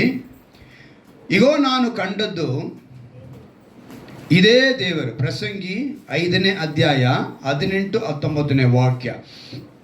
ಇಗೋ ನಾನು ಕಂಡದ್ದು ಇದೆ, ದೇವರು ಒಬ್ಬನಿಗೆ ದಯಪಾಲಿಸಿರುವ ಜೀವಮಾನದ ದಿನಗಳೆಲ್ಲ ಅವನ ಅನ್ನಪಾನಗಳನ್ನು ತೆಗೆದುಕೊಂಡು ತಾನು ಲೋಕದೊಳಗೆ ಪಡುವ ಪ್ರಯಾಸದಲ್ಲಿಯೂ ಸುಖವನ್ನು ಅನುಭವಿಸುವುದು ಮೇಲಾಗಿಯೂ ಉಚಿತವಾಗಿಯೂ ಇದೆ. ಮೇಲಾಗಿಯೂ ಇದೆ, ಉಚಿತವಾಗಿಯೂ ಇದೆ. ಯಾವುದು ಅಂತ ಹೇಳಿದ್ರೆ, ಜೀವಮಾನದ ದಿನಗಳೆಲ್ಲ ಅವನ ಅನ್ನಪಾನಗಳನ್ನು ತೆಗೆದುಕೊಂಡು ತಾನು ಲೋಕದೊಳಗೆ ಪಡುವ ಪ್ರಯಾಸದಲ್ಲಿಯೂ ಸುಖವನ್ನು ಅನುಭವಿಸಬೇಕು. ನೀನೇನು ಅನುಭವಿಸಬೇಕು? ಸುಖವನ್ನೇ ಅನುಭವಿಸಬೇಕು. ಈ ಜೀವಮಾನವೆಲ್ಲ ನೀನು ಸುಖವನ್ನು ಅನುಭವಿಸಬೇಕು. ಮತ್ತು ಆತನು ಯಾವನಿಗೆ ಆಸ್ತಿ ಪಾಸ್ತಿಗಳನ್ನು ದಯಪಾಲಿಸುವುದಲ್ಲದೆ ಅದನ್ನು ಅನುಭವಿಸಿ ಪಾಲಿಗೆ ಬಂದದ್ದನ್ನು ಹೊಂದಿ ತನ್ನ ಪ್ರಯಾಸದಲ್ಲಿ ಸಂತೋಷ ಪಡಲು ಶಕ್ತಿ ಕೊಡುವನು.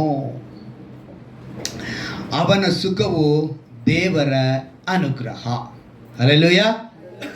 ಅಲ್ಲಿಗೆ ಆಸ್ತಿ ಸೇರಿಸ್ಬೇಡ ಅಂತ ದೇವರು ಹೇಳಿಲ್ಲ, ನೀನು ಹಣ ಸೇರಿಸ್ಬೇಡ ಅಂತ ಹೇಳಿಲ್ಲ, ನೀನು ಕಷ್ಟಪಡಬೇಡ ಅಂತ ಹೇಳಿಲ್ಲ. ನೀನು ಸಂಪಾದನೆ ಮಾಡಬೇಕು, ನಿನ್ನ ಕುಟುಂಬನ ಪೋಷಣೆ ಮಾಡಬೇಕು, ನಿನ್ನ ಕುಟುಂಬಕ್ಕೋಸ್ಕರ ಖರ್ಚು ಮಾಡಬೇಕು. ಅದರ ಜೊತೆಗೆ ನಿನಗೇನಿರಬೇಕು ಅಂತ ಹೇಳಿದ್ರೆ ದುರಾಸೆ ಬರಬಾರ್ದು. ಅದರ ಜೊತೆಗೆ ನಿನಗೇನಿರಬಾರ್ದು ಅಂತ ಹೇಳಿದ್ರೆ ಅದೇ ನನ್ನ ಗುರಿ ಅಂತ ಹೇಳಬಾರ್ದು. ಅದರ ಜೊತೆಗೆ ನಿನಗೇನಿರಬಾರ್ದು ಅಂತ ಹೇಳಿದ್ರೆ ನನ್ನ ಬದುಕೆ ಅದು ಅಂತೇಳಿ ಹೇಳೋಂಗಿಲ್ಲ. ಆದರೆ ನೀನು ಇದನ್ನೇನು ಮಾಡಬೇಕು? ಅನುಭವಿಸಬೇಕು, ಸಂತೋಷಿಸಬೇಕು. ಇದು ದೇವರ ಅನುಗ್ರಹ ಅಂತ ಹೇಳ್ತಾರೆ. ಅಲ್ಲಿ ನಾವು ಕಷ್ಟಪಡೋದ್ರ ಕುರಿತು ದೇವರಿಗೇನಿಲ್ಲ ಚಿಂತೆ. ಇನ್ನೊಂದು ಪಕ್ಕದಲ್ಲೇ ಬನ್ನಿ, 10ನೇ ವಾಕ್ಯ ನೋಡಿ. ಬೆಳ್ಳಿಯನ್ನು ಆಶಿಸುವನಿಗೆ ಎಷ್ಟು ಬೆಳ್ಳಿಯಿಂದಲೂ ತೃಪ್ತಿಯಾಗದು. ಇದೇ ನಾವು ದೇವರು ಹೇಳ್ತಾ ಇರೋದು. ಮನುಷ್ಯನಿಗೆ ತೃಪ್ತಿ ಅನ್ನೋದು ಬರದೇ ಇರುವಾಗ ಅವನ ಗುರಿ ಏನಾಗುತ್ತೆ, ಇದೆ ಅಂತಾನೆ. ಮನುಷ್ಯನಿಗೆ ತೃಪ್ತಿ ಬರದೇ ಇರುವಾಗ ದುರಾಸೆ ಪಡ್ತಾನೆ. ಮನುಷ್ಯನಿಗೆ ತೃಪ್ತಿ ಬರದೇ ಇರುವಾಗ ನನ್ನ ಬದುಕು ಇದೆ ಅಂತಾನೆ. ಅವಾಗ ಮನುಷ್ಯನಿಗೆ ಬರಬೇಕಾಗಿರೋದೇನು, ತನ್ನ ಸಂಪತ್ತಿನ ಮೇಲೆ ತೃಪ್ತಿ ಬರಬೇಕು, ನನಗಿದು ಸಾಕು. ಆದರೆ ಇವತ್ತು ಪೈಪುಗಳಲ್ಲಿ ತುಂಬಿಸಿಕ್ಕಿರ್ತಾರೆ, ಟಾಯ್ಲೆಟಲ್ಲಿ ತುಂಬಿಸಿಕ್ಕಿರ್ತಾರೆ, ಬೆಡ್ಡಲ್ಲಿ ತುಂಬಿಸಿಕ್ಕಿರ್ತಾರೆ, ಮನೆ ಗೋಡೆಗಳಲ್ಲಿ ತುಂಬಿಸಿಕ್ಕಿರ್ತಾರೆ, ಎಲ್ಲೆಲ್ಲೋ ದುಡ್ಡುಗಳನ್ನ ತುಂಬಿಸಿಕ್ಕಿರ್ತಾರೆ ಅಲ್ವಾ. ಅದೇನೈತೆ, ದುರಾಸೆ. ನೀನೇನಾದ್ರು ತಿಂದ, ಇಲ್ಲ, ಕಂಡೋರ್ ಪಾಲಾಯಿತು ಅಲ್ವಾ. ಮನುಷ್ಯ ಇವತ್ತು ಆ ರೀತಿಯಾಗಿ ದುರಾಸೆ, ಅದನ್ನು ನೋಡಿ ಇವನೇನು ಮಾಡ್ತಾನೆ, ನಾನು ಹಾಗೆ ಆಗಬೇಕು, ನಾನು ಹಾಗೆ ಆಗಬೇಕು. ಒಬ್ಬ 3 ಅಕ್ಷರ ಬಿಲ್ಡಿಂಗ್ ಕಟ್ಟದ್ನ, ನಾನು 4 ಅಕ್ಷರ ಬಿಲ್ಡಿಂಗ್ ಕಟ್ಟಬೇಕು. ನಿನಗೆ ಎಷ್ಟು ಬೇಕು, ನಿನ್ನ ಕುಟುಂಬಕ್ಕೆ ಎಷ್ಟು ಬೇಕು, ನಿನ್ನ ಈಗ ನೋಡಿ ತುಂಬ ಜನ ನಾನು 100 ಸಭೆ ಕಟ್ತೇನೆ ಹೇಳ್ತಾರೆ. ನಾನು ಹೇಳೋದೇನು ಗೊತ್ತಾ, ದೇವರು ಎಲ್ಲ ಸತ್ಯವೇದ, ಇಡೀ ಸತ್ಯವೇದ ನೋಡಲಿ, ಅಪ್ಪೋಸ್ತಲರು ಏನು ಮಾಡಿದ್ರು ಅಂತೇಳಿ ಬರೆಯಲ್ಪಟ್ಟಿದೆಯೋ ಅದನ್ನು ಸರಿಯಾಗಿ ಗಮನಿಸಿದ್ರೆ ಎಲ್ರಿಗೂ ಅರ್ಥವಾಗುತ್ತೆ. ಅವ್ರು ಹೋಗಿದ್ದ ಕಡೆ ಎಲ್ಲ ಸಭೆಗಳನ್ನ ಆರಂಭಿಸಿ ಅಲ್ಲಿ ಒಬ್ಬನಿಗೆ ಕೊಟ್ಟು ಅವ್ರ ಬಾಡಿಗೆ ಹೋದರೆ ಹೊರತು ಅವರೇ ಅಲ್ಲಿ ನಿಂತ್ಕೊಂಡು ಒಂದೊಂದು ಕಡೆ 100 ಸಭೆ ಮಾಡಿಬಿಟ್ಟು ತಮ್ಮ ಅಧೀನದಲ್ಲಿ ತಮ್ಮ ಆಳ್ವಿಕೆಯಲ್ಲಿ ಇಟ್ಕೋಬೇಕು ಅಂತ ಅಂದ್ಕೊಂಡೇ ಇಲ್ಲ.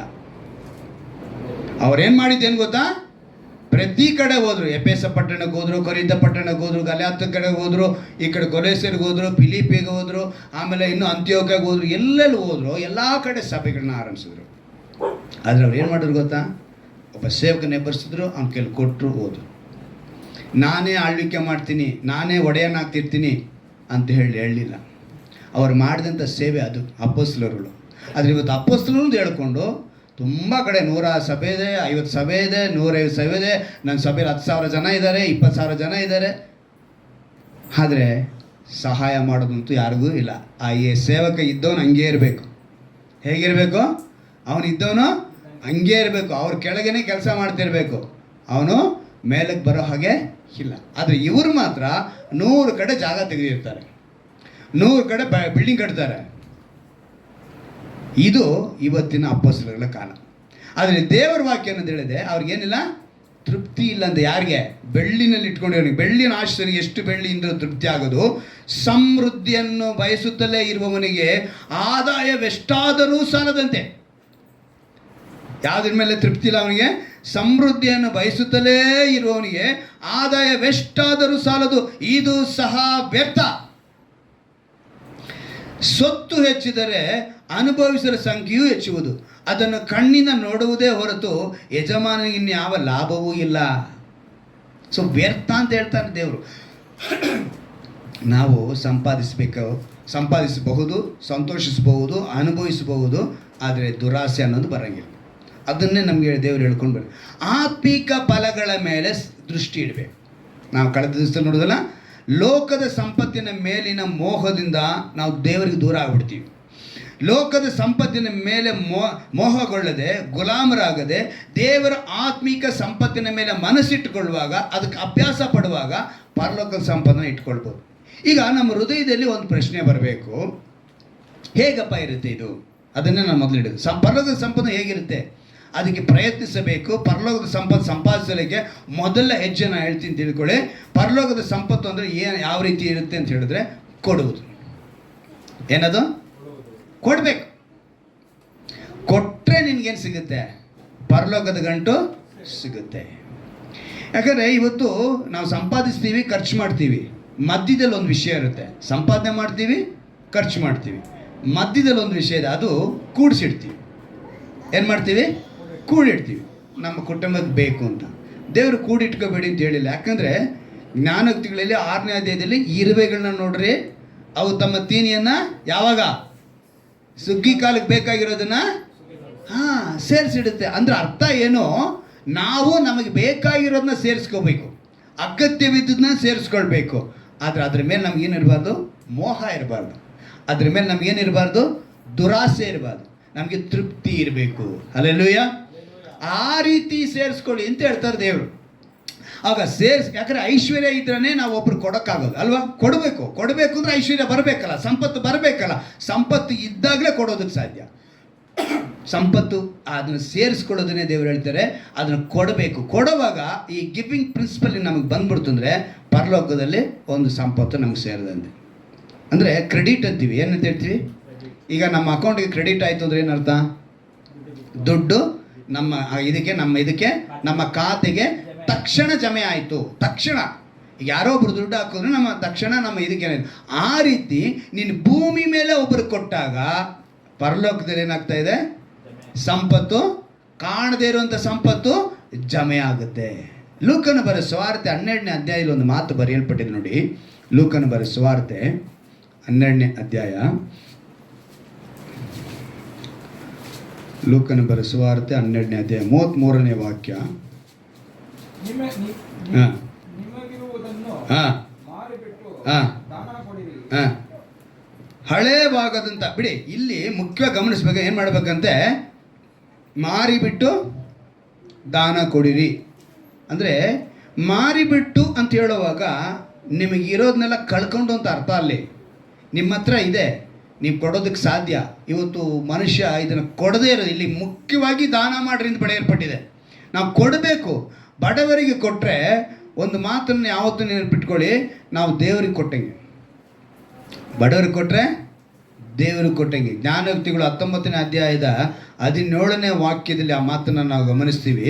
ಜ್ಞಾನೋಕ್ತಿಗಳು 19ನೇ ಅಧ್ಯಾಯ 17ನೇ ವಾಕ್ಯವನ್ನು ನಾವು ಗಮನಿಸುವಾಗ ಆ ಮಾತು ಬರೆಯಲ್ಪಟ್ಟಿದೆ ನೋಡಿ. 17ನೇ ಅಧ್ಯಾಯದ 19ನೇ ಅಧ್ಯಾಯ 17ನೇ, ಬಡವರಿಗೆ ದಯ ತೋರಿಸುವವನು ಯೆಹೋವನಿಗೆ ಸಾಲ ಕೊಡುವನಂತೆ. ಯಾರಿಗೆ ಸಾಲ ಕೊಡ್ತಾನೆ? ದೇವರಿಗೆ ಸಾಲ ಕೊಟ್ಟಂತೆ ಯಾರಿಗೆ ದಯ ತೋರಿಸ್ಬೇಕು? ನೀವು ಕೊಡ್ಬೇಕ್ರಿ. ಇದನ್ನು ಅಭ್ಯಾಸ ಮಾಡಬೇಕು. ಈಗ ಸಾಲ ಅಂತೇಳಿ ಇವಾಗ ನಾನು ಲೋನ್ಗೆ ಅಪ್ಲೈ ಮಾಡಿದೆ ಅಂಥೇಳಿ ಹೇಳ್ತೀವಿ. ನಾವು ಅದಕ್ಕೆ ಎಲಿಜಿಬಲ್ ಅಲ್ಲ, ಸಿಬಿಲ್ ಇಲ್ಲ ಅಂತ ಹೇಳ್ತಾರೆ. ಅರ್ಥ ಏನು? ನಾವು ಅದಕ್ಕೆ ಯೋಗ್ಯರು ಅಲ್ಲ. ಲೋನ್ ನನಗೇನಂತ ಹೇಳ್ತಾರೆ ಗೊತ್ತಾ? ನಾನು ಸುಮಾರು ಲೋನ್ ಟ್ರೈ ಮಾಡಿದೆ. ಇವಾಗ ವಯಸ್ಸಾಯಿತು ಅಂದರು. ಏನು ಹೇಳಿದ್ರು? ಮುದುಕನಿಗೆ ನಾವು ಕೊಡಲ್ಲ ಅಂದರು. ಅಷ್ಟೇ, ವ್ಯತ್ಯಾಸ ಏನಿಲ್ಲ. ಬ್ಯಾಂಕ್ಗಳಲ್ಲೆಲ್ಲ 50 ವರ್ಷದ ಮೇಲೆ ಕೊಡಲ್ವಂತೆ ಯಾವುದೇ ಲೋನ್ಗಳು. 50 ವರ್ಷ ಆದಮೇಲೆ. ಕಾರಣ ಏನು? ಇವತ್ತೋ ನಾಳೆ ಸತ್ತೋದ್ರೆ ಯಾರಪ್ಪ ಲೋನ್ ತೀರಿಸ್ತಾರೆ ಅನ್ನೋ ಉದ್ದೇಶ ಅವ್ರದ್ದು. ಯೋಗ್ಯತೆ ಇವನಿಗೆ ಇಲ್ಲ. ಒಂದು ಪ್ರಪಂಚ ಪ್ರಕಾರವಾಗಿ ಒಂದು ಹಣದ ಸಾಲ ತೆಗೆದುಕೊಳ್ಳೋಕ್ಕೆ ಇಷ್ಟು ಯೋಗ್ಯತೆ ನೋಡುವಾಗ, ನೀನು ಪರಲೋಕದ ನಿತ್ಯ ಜೀವ ಪಡಿಬೇಕು ಅಂತ ಹೇಳಿದ್ರೆ ನಿನ್ನ ಸಂಪತ್ತು ಹೇಗಿರಬೇಕು? ನಿನಗೆ ಅಲ್ಲಿ ಸೇರಬೇಕು ಅಂದರೆ, ನಿನ್ನ ಅಕೌಂಟ್ಗೆ ಆ ಸಂಪತ್ತು ಸೇರಬೇಕು ಅಂತ ಹೇಳಿದ್ರೆ ನೀನು ಕೊಡಬೇಕು, ದಾನ ಮಾಡಬೇಕು. ಈ ಒಂದು ಅಭ್ಯಾಸ ನಮಗೆ ಬಂತು ಅಂದರೆ ಖಂಡಿತವಾಗಲು, ಅಂದರೆ ಸಂಪಾದಿಸಬೇಕು, ಆದರೆ ಸಂಪಾದನೆಗೆ ಗುಲಾಮರಾಗಬಾರ್ದು. ಐಶ್ವರ್ಯ ಇರಬೇಕು, ಅದರ ಮೇಲೆ ದುರಾಸೆ ಬರಬಾರ್ದು. ಸಂಪತ್ತು ನಮಗೆ ತೃಪ್ತಿಯಾಗಿದೆ ಅಂತೇಳಿ ಅನ್ಕೋಬೇಕು. ಇದೇ ಅಧ್ಯಾಯದಲ್ಲಿ ಲೂಕನ ಬರೆದ ಸುವಾರ್ತೆಯಲ್ಲಿ ನಾವು ನೋಡಿದಂಗೆ ತುಂಬ ವಿಷಯಗಳು ಅದರಲ್ಲಿ ಬರೆಯಲ್ಪಟ್ಟಿದೆ. ಯಾಕಂತ ಹೇಳಿದ್ರೆ 12ನೇ ಅಧ್ಯಾಯದಲ್ಲೇ ನೀವು 15ನೇ ವಾಕ್ಯವನ್ನು ಗಮನಿಸುವಾಗ 15ನೇ ವಾಕ್ಯದಲ್ಲಿ ಮುಖ್ಯವಾಗಿ ಒಂದು ವಿಷಯ ಬರೆಯಲ್ಪಟ್ಟಿದೆ. ಎಲ್ಲ ಲೋಭಕ್ಕೂ ಎಚ್ಚರಿಕೆಯಾಗಿದ್ದು ನಿಮ್ಮನ್ನು ಕಾಪಾಡಿಕೊಳ್ಳಿರಿ. ಅಂದರೆ ಮೋಸ ಹೋಗಬೇಡಿ, ಅದ್ರಲ್ಲಿ ಬಿದ್ದೋಗಬೇಡಿ, ನೀವು ತೃಪ್ತಿ ಇಲ್ಲದ ಬದುಕನ್ನು ಬದುಕಬೇಡಿ ಅಂತ ಹೇಳಿ ದೇವರು ಎಚ್ಚರಿಕೆ ಪಡಿಸ್ತಾರೆ. ಐಶ್ವರ್ಯವಂತನು ತನಗೆ ಎಲ್ಲ ಇದೆ, ಸಮೃದ್ಧಿಯಾಗಿದೆ, ಆದರೆ ಅವನೇನು ಮಾಡ್ದ ಗೊತ್ತಾ? ತೃಪ್ತಿ ಹೊಂದಲಿಲ್ಲ. ನಾನೇನು ಮಾಡ್ತೀನಿ, ಇದನ್ನು ಕೂಡಿಸಿಟ್ಕೊಳ್ತೀನಿ, ಚೆನ್ನಾಗಿರ್ತೀನಿ, ನಾಳೆಗೆ ಬೇಕಾಗಿರೋದು ನಾನು ಮಾಡ್ತೀನಿ. ಆದರೆ ಅವ್ನು ಕೊಡೋ ಮನಸ್ಸೇ ಬಂದಿಲ್ಲ. ಅವನಿಗೇನು ಬಂದಿಲ್ಲ? ಕೊಡೋ ಮನಸ್ಸೇ ಬಂದಿಲ್ಲ. ತನಗೆ ಬೇಕು, ತಾನೇ ಸೇರಿಸ್ಕೋಬೇಕು. ನಾಳೆ ನನಗೆ ಏನಾಗುತ್ತೆ, ನಾಡ್ದು ಏನಾಗುತ್ತೋ ಅಂಥೇಳಿ ನೀವು ಆ ಅಧ್ಯಾಯ ಪೂರ್ತಿಯಾಗಿ ನೋಡಿದ್ರೆ ಕೊನೆಯದಾಗಿ ತನಗೋಸ್ಕರ ದವ್ಯವನ್ನು ಇಟ್ಟುಕೊಂಡು ದೇವರ ವಿಷಯಗಳಲ್ಲಿ ಐಶ್ವರ್ಯವಂತನಾಗದೇ ಇರುವವನು ಅವನಂತೇನು. ದೇವರ ವಿಷಯಗಳಲ್ಲಿ ನಾವೇನಾಗಬೇಕು? ಐಶ್ವರ್ಯವಂತರು. ಕೊಟ್ಟರೆ ನಾವೇನು ಮಾಡ್ತೀವಿ? ಆದರೆ ಇವತ್ತು ಮನುಷ್ಯ ಆ ರೀತಿಯಾಗಿ ಇಲ್ಲ. ಅದಕ್ಕೇ ದೇವರು ಹೆಚ್ಚಾಗಿ ನಮ್ಮನ್ನು ಇವತ್ತು ಈ ವಿಷಯದಲ್ಲಿ ಒಂದು ಬದಲಾವಣೆ ಬರಬೇಕು. ಮತ್ತಾಯನ ಬರೆದ ಸುವಾರ್ತೆ 6ನೇ ಅಧ್ಯಾಯ 19ನೇ ವಾಕ್ಯ ಮತ್ತೆ ತೆಗೆದುಕೊಳ್ಳಿ. ಆ ವಾಕ್ಯನ ಓದಿ. ಮತ್ತಾಯನ ಬರೆದ ಸುವಾರ್ತೆ 6ನೇ ಅಧ್ಯಾಯ. ಹಾಂ ಹಾಂ ಹಾಂ ಹಾಂ ಹಾಂ ಹಾಂ ಸಾಕು. ಮತ್ತೆ ಅದನ್ನು ಏನಕ್ಕೆ ಓದಿಸ್ತೀನಿ ಅಂತ ಹೇಳಿದ್ರೆ, ಅಲ್ಲಿ ಏನಂತ ಬರೆಯಲ್ಪಟ್ಟಿದೆ? ನುಸಿ ಹಿಡಿದು, ಕಿಲುಬು ಹತ್ತಿ, ಕೆಟ್ಟು ಹೋಗುವುದು, ಕಳ್ಳರು ಕನ್ನ ಕೊರೆದು, ಆಮೇಲೆ ಏನು ಮಾಡ್ತಾರೆ? ಕದೀತಾರೆ. ಅಂದಿನ ಕಾಲದಲ್ಲಿ ದೇವರು ಇದನ್ನು ಸಾಮ್ಯವಾಗಿ ಒಂದು ಮಾತನ್ನು ಹೇಳೋದಕ್ಕೆ ಕಾರಣ ಏನು ಅಂತ ಹೇಳಿದ್ರೆ, ಮೊದಲನೇದಾಗಿ ಶ್ರೀಮಂತರು ಅಂತ ಅವರು ಕಂಡುಕೊಂಡಿದ್ದು ವಸ್ತ್ರಗಳಿಂದ. ಏನ್ರಿಂದ ಅದು ಕಂಡುಕೊಳ್ತಾ ಇದ್ರು? ಅವರು ಹಾಕೋ ವಸ್ತ್ರದಿಂದ ಇವನು ಇರೋನಪ್ಪ, ಇವನು ಶ್ರೀಮಂತನಪ್ಪ, ಇವನು ಆಸ್ತಿ ಉಳ್ಳವನಪ್ಪ ಅಂಥೇಳಿ ತೀರ್ಮಾನ ಮಾಡ್ತಿದ್ರಂತೆ. ಅದಕ್ಕೇ ಅವತ್ತಿನ ವಸ್ತ್ರಗಳನ್ನ ಆ ಐಶ್ವರ್ಯವಂತರು ಧರಿಸಿಕೊಂಡನ್ನು ನೋಡಿ ದೇವರು ಹೇಳಿದರು, ಈ ವಸ್ತ್ರ ಏನಾಗುತ್ತೆ, ಒಂದು ದಿವಸ ನುಸಿ ಹಿಡಿಯುತ್ತೆ, ಮಾಸಿ ಹೋಗುತ್ತೆ, ಹರಿದೋಗುತ್ತೆ, ಕಿತ್ತೋಗುತ್ತೆ. ಯಾವುದು? ಅದಕ್ಕೆ ಅವ್ರು ಏನು ಹೇಳಿದ್ದು? ನುಸಿ ಹಿಡಿದು. ಈಗ ಎರಡನೇದು ಕಿಲುಬು ಹತ್ತಿ ಅಲ್ವಾ? ಕಿಲುಬು ಹತ್ತಿ ಅಂದ್ರೆ ಏನು? ಹುಳ ಹಿಡಿಯೋದು. ಯಾವುದಕ್ಕೆ ಹುಳ ಹಿಡಿಯುತ್ತೆ? ರಾಗಿ ಎಷ್ಟು ದಿವಸ ಇಟ್ಟರೆ ಏನಾಗುತ್ತೆ? ಹಸಿಟ್ಟು ಮಾಡಿ ಇಟ್ಟರೆ ರಾಗಿ ಆಗಿದ್ರೆ, ಈಗ ರಾಗಿ ಆಗಿದ್ರೆ ನೀನು ಪರಲೋಕದ ಸಂಪತ್ತು. ನೀನು ಪೌಡ್ರ್ ಮಾಡಿ ಇಟ್ಟಾಗ ಏನಾಗ್ತೈತೆ ಗೊತ್ತಾ? ಭೂಲೋಕದ ಗಂಟು. ಇದೇನಾಗ್ತಾ ಇದೆ ಇವತ್ತು? ಅವತ್ತಿನ ದಿವಸದಲ್ಲಿ ದವಸ ಧಾನ್ಯಗಳನ್ನ ಕೂಡಿಸಿಟ್ಕೊಳ್ತಾ ಇದ್ರು. ಎಣ್ಣೆ ತುಂಬಿಸಿಕ್ತಾ ಇದ್ರು, ಧಾನ್ಯಗಳನ್ನ ತುಂಬಿಸಿಕ್ತಾ ಇದ್ರು, ಎಲ್ಲವನ್ನ ತುಂಬಿಸಿಕ್ಕಿದ್ರು, ಬೇಳೆಗಳನ್ನ ತುಂಬಿಸಿಕ್ತಾ ಇದ್ರು, ಎಲ್ಲವನ್ನ. ಇವೇನಾಗ್ತೈತೆ? ಕಿಲುಬು ಹಿಡಿಯುತ್ತೆ. ಮನುಷ್ಯ ಅವತ್ತಿನ ಶ್ರೀಮಂತ ಅಂತ ಕಂಡುಕೊಳ್ಳೋದಕ್ಕೆ ಇಂಥವ್ರನ್ನ ಕಂಡುಕೊಳ್ತಾ ಇದ್ರು. ಇನ್ನೊಂದು ಬಂಗಾರ ಬೆಳ್ಳಿ ಯಾರು ಇಟ್ಟಿದ್ದಾರೋ ಅವ್ರನ್ನ ಏನಂತ ಹೇಳಿದ್ರು ಗೊತ್ತಾ? ಶ್ರೀಮಂತರು ಅಂತ ಹೇಳ್ತಾ ಇದ್ರು. ದೇವರೇನು ಹೇಳಿದ್ರು? ಅವನೇನು ಮಾಡ್ತಾನೆ? ಕನ್ನ ಕೊರೆದು. ಆದರೆ ನೀನು ಪರಲೋಕದಲ್ಲಿ ಸೇರಿಸ್ಕೊಂಡ್ರೆ, ಅದಕ್ಕೇ ಈ 3 ಉದಾಹರಣೆ ಹೇಳಿ, ನುಸಿ ಹಿಡಿದು, ಕಿಲುಬು ಹತ್ತಿ, ಕೆಟ್ಟು ಹೋಗುವುದು. ಯಾವುದು? ದವಸ ಧಾನ್ಯ ಹುಳ ಹಿಡಿದು ಕೆಟ್ಟೋಗುತ್ತೆ. ಕಳ್ಳರು ಕನ್ನ ಕೊರೆದು ಕದೀತಾರೆ. ಕಾರಣ ಏನು? ಈ 3 ವಿಷಯದಲ್ಲಿ ಶ್ರೀಮಂತರು ಅಂತೇಳಿ ಅಳತೆ ಮಾಡ್ತಾ ಇದ್ರು ಆಗಿನ ಕಾಲದಲ್ಲಿ. ಯಾರ್ಯಾರು? ವಸ್ತ್ರಗಳಿಂದ ಶ್ರೀಮಂತ, ಇನ್ನೊಬ್ಬ ದವಸ ಧಾನ್ಯ ಇಟ್ಟಿರೋನು ಶ್ರೀಮಂತ, ಮುನ್ನೊಬ್ಬ ಚಿನ್ನ ಬೆಳ್ಳಿ ಇಟ್ಟವನು ಶ್ರೀಮಂತ. ಇದ್ರ ಮೇಲೆ ಮೋಹದಿಂದ ತೃಪ್ತಿ ಆಗದೆ ಬದುಕಬೇಡ್ರಪ್ಪ. ಇಲ್ಲಿ ಇದು ಸಂಪತ್ತಲ್ಲ, ನಿಮಗೆ ಎಲ್ಲಿಡಬೇಕು? ಇವತ್ತು ಎಷ್ಟೇ ಬ್ಯಾಂಕ್ ಬಂದಿದ್ದು, ಏನೇ ಬಂದರೂ ಕದಿಯೋರು ಏನು ಮಾಡ್ತಾರೆ? ಕದೀತಾನೇ ಇರ್ತಾರೆ. ಅದೇ ಅಧ್ಯಾಯದಲ್ಲೇ ಮತ್ತಾಯನ ಬರೆದ ಸುವಾರ್ತೆಯಲ್ಲೇ ಇನ್ನೊಂದು ಮಾತನ್ನ 21ನೇ ವಾಕ್ಯ ಓದಿ.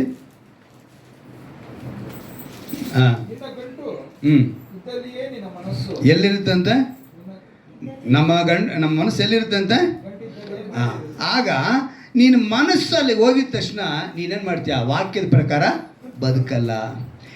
ನೀನು ವಾಕ್ಯದ ಪ್ರಕಾರ ಬದುಕಲಿಲ್ಲ ಅಂದರೆ, ಈಗ ನಮ್ಮ ಬದುಕೆಂಬ ಪ್ರಯಾಣದಲ್ಲಿ, ಓಟದಲ್ಲಿ ದೇವರ ಧನವನ್ನು ನಮ್ಮೊಂದಿಗೆ ಅಂದರೆ ದೇವರನ್ನ ಪ್ರೀತಿಸಿದ್ರೆ ಸಾಕು, ಆಟೋಮೆಟಿಕ್ಕಾಗಿ ನಾವು ಕೊಡೋರಾಗ್ತೀವಿ. ಅಂದರೆ ಕೊಡಬೇಕು.